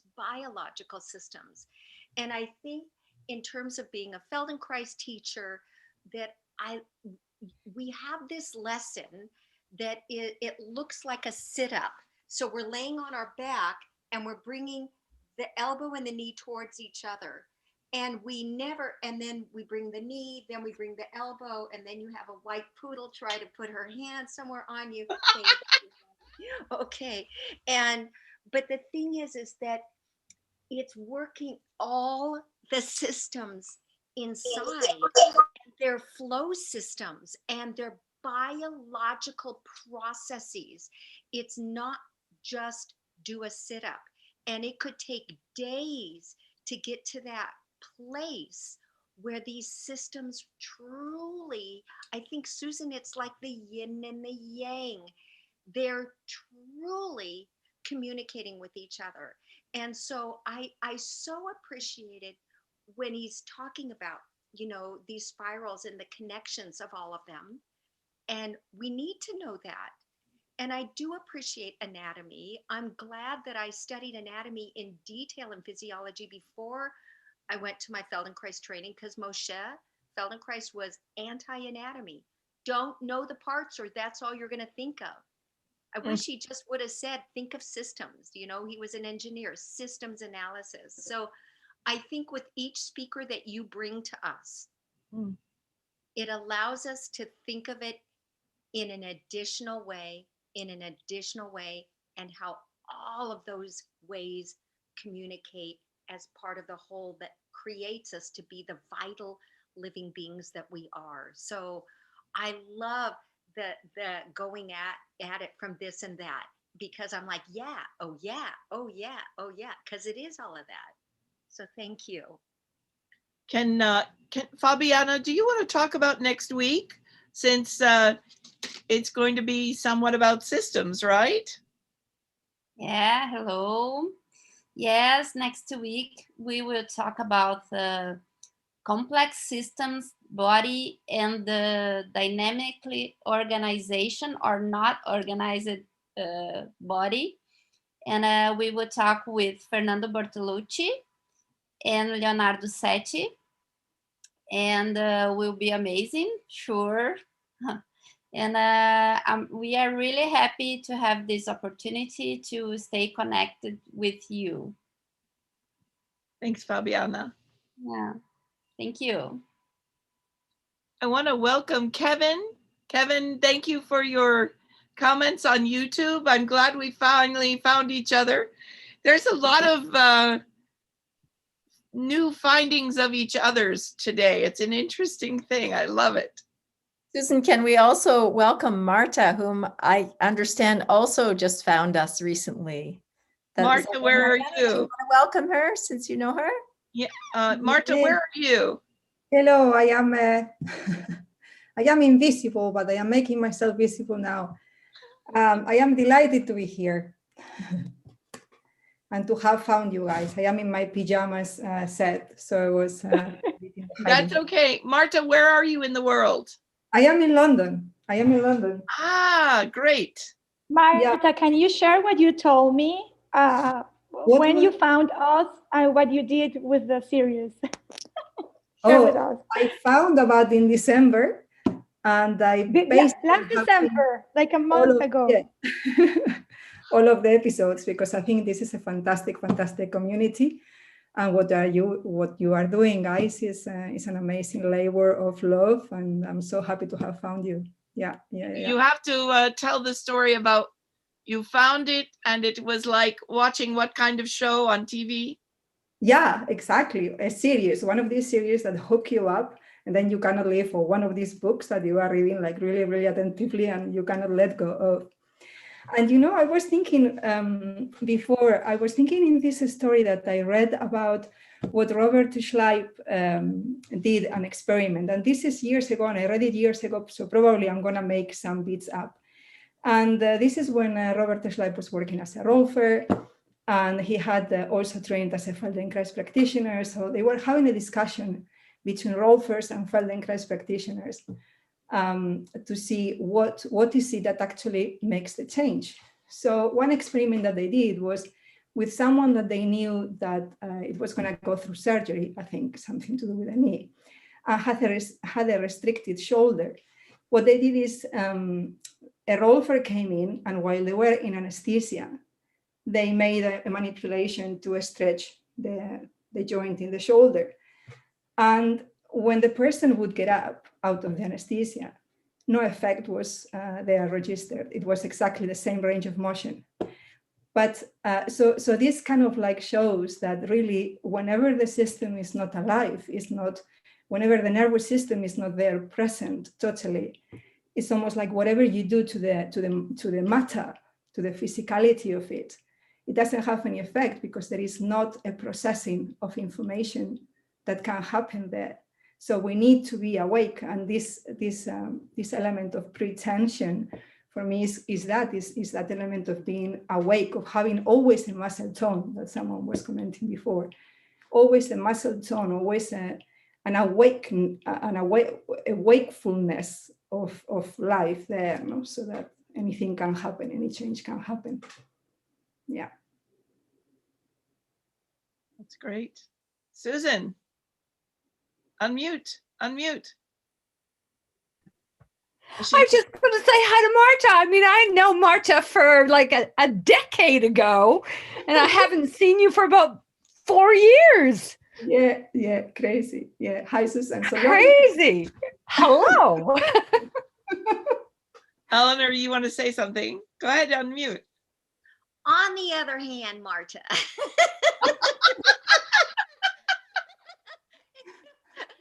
I've had the opportunity of giving very gentle Feldenkrais lessons when people were in neurosurgery, and they recovered from the neurosurgery, I mean brain surgery, open brain surgery, much better, much easier neurologically, being able to come back to understanding what they're hearing and being able to speak.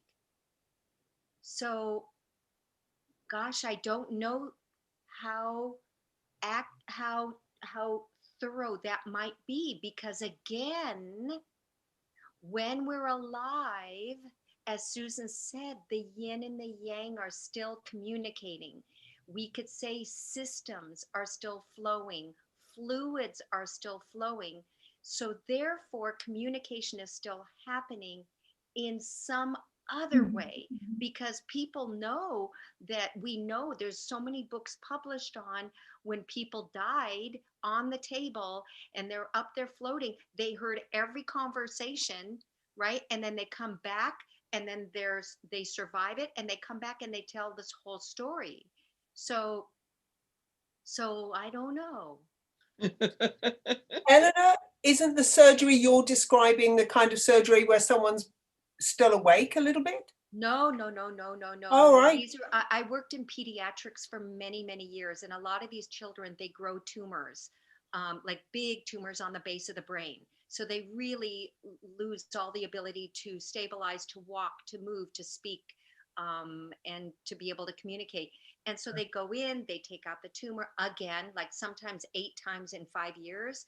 And when they had me in the lesson, actually working on the child at the same time was amazing to watch the recovery. And then I had an opportunity with someone who was getting a double knee replacement, and I got to work on him in there at the same time, and his recuperation was much, much faster and easier and less pain.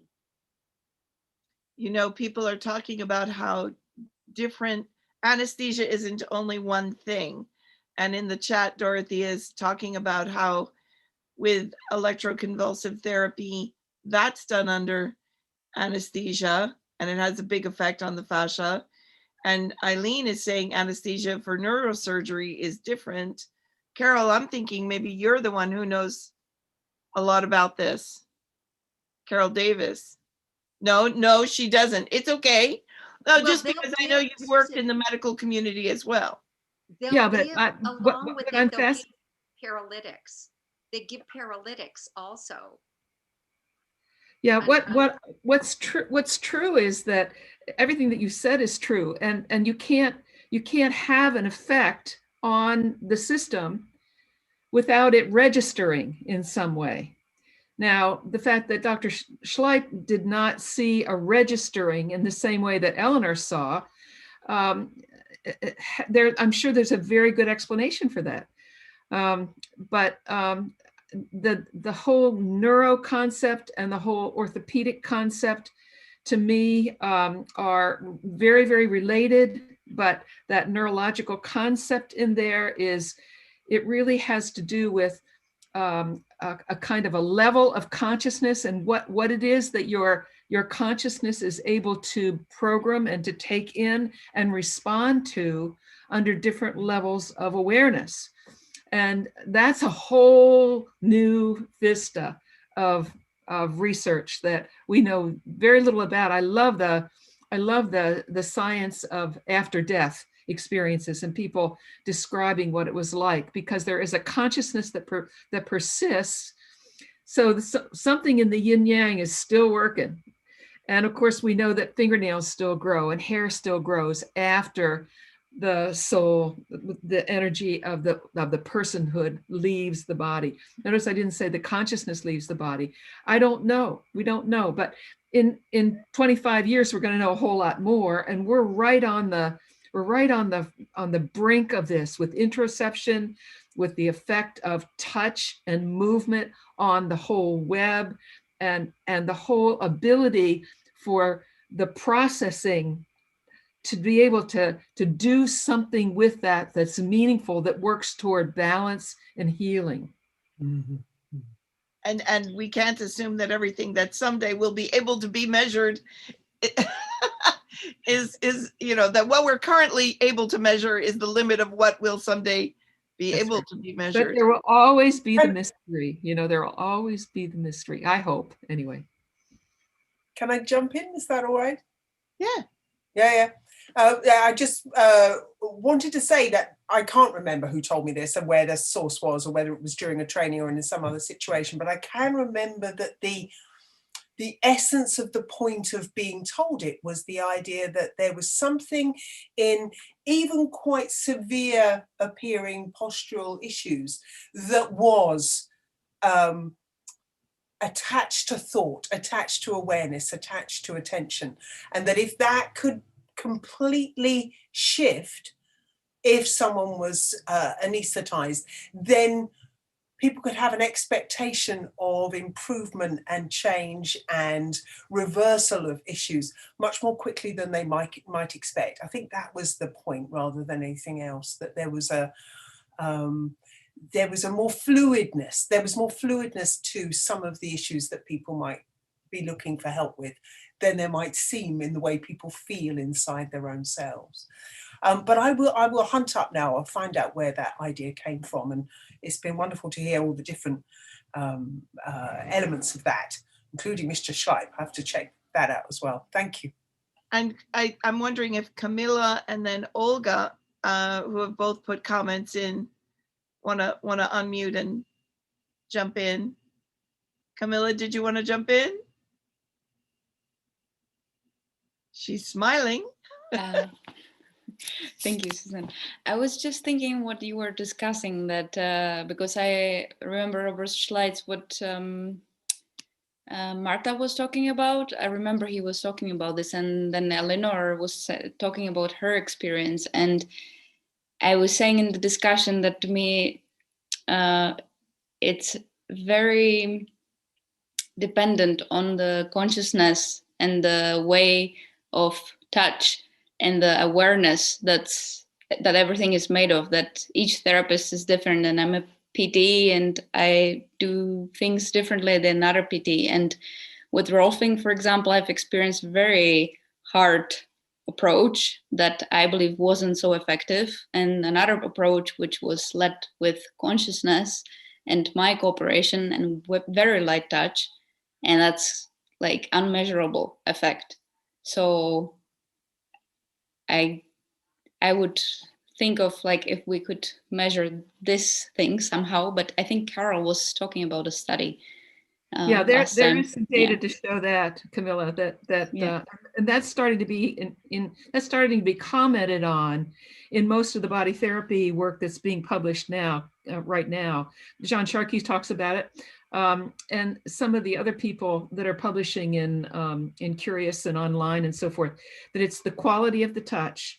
And it's the interoceptive aspect of whether you feel safe or not. It's the trauma work that's being published about. And it's the whole idea is how cooperative is the consciousness with what's being done in order to be able to bring about the change toward healing that's required. And if the patient feels assaulted, no matter how helpful it might be to rip and tear restrictions, there's a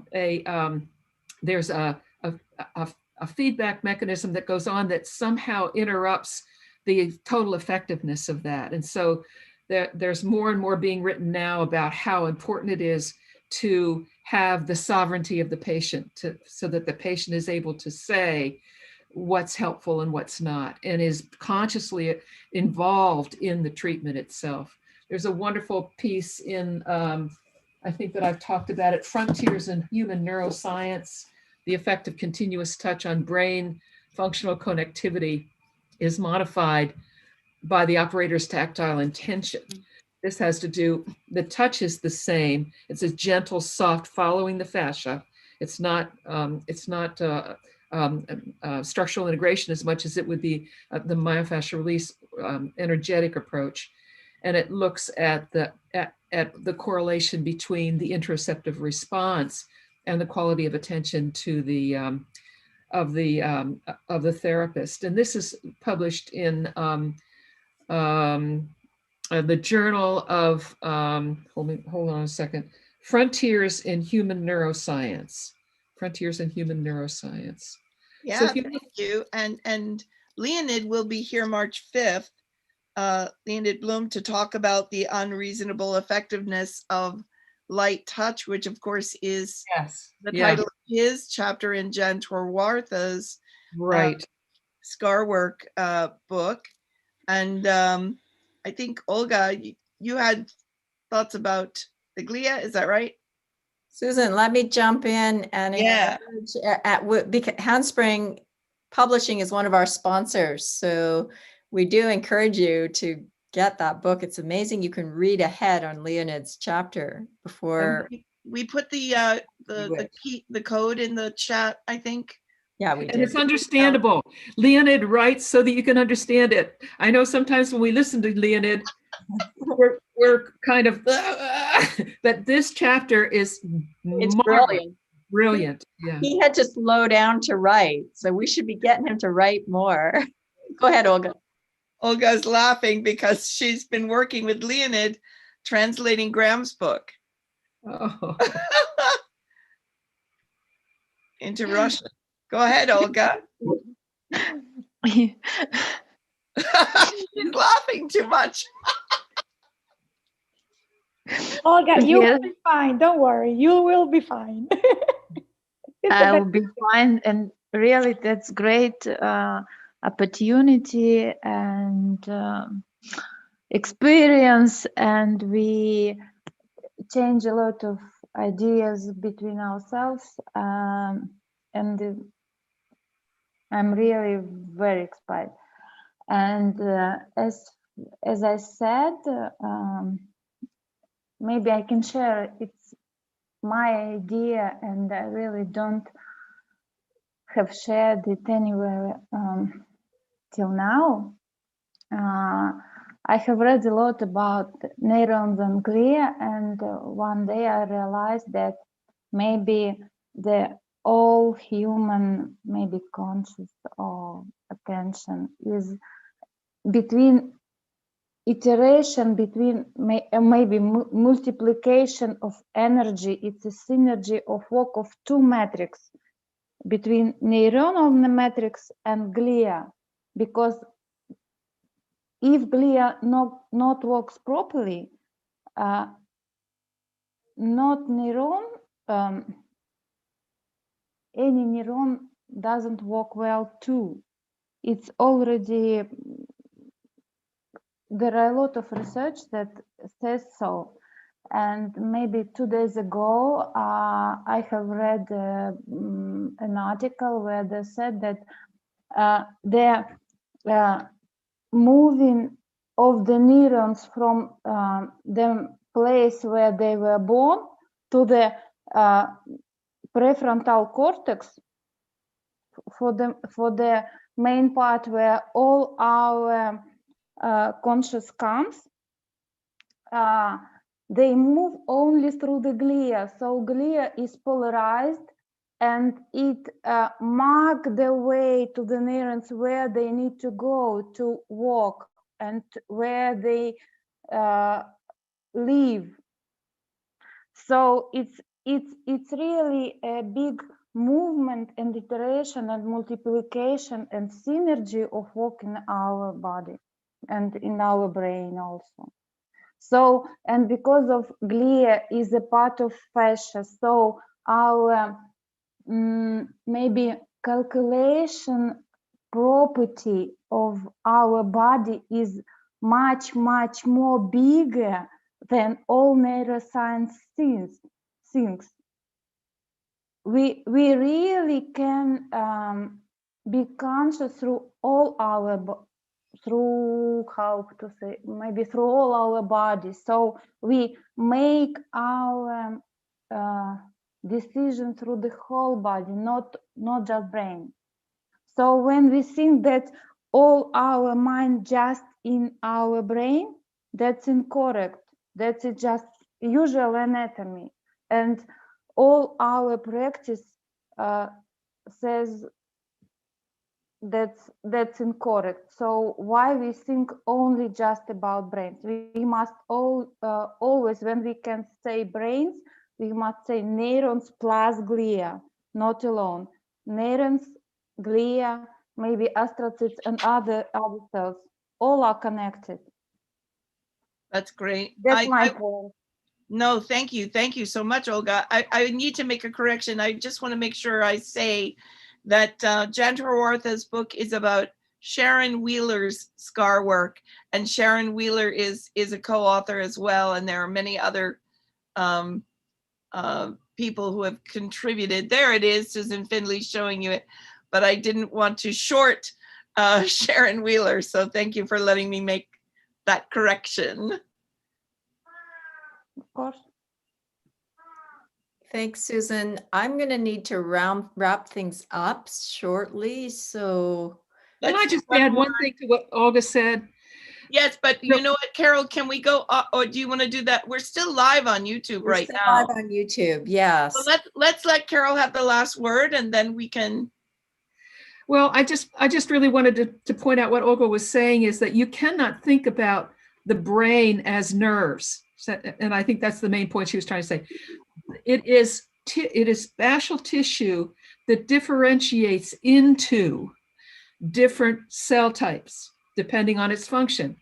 Some of those cell types are axons. Some of those are cell bodies. Some of those are glial cells. Some of those are astrocytes. Some of those are oligodendrocytes. They're all fascia working together, embedded within an extracellular matrix with its own circulatory lymphatic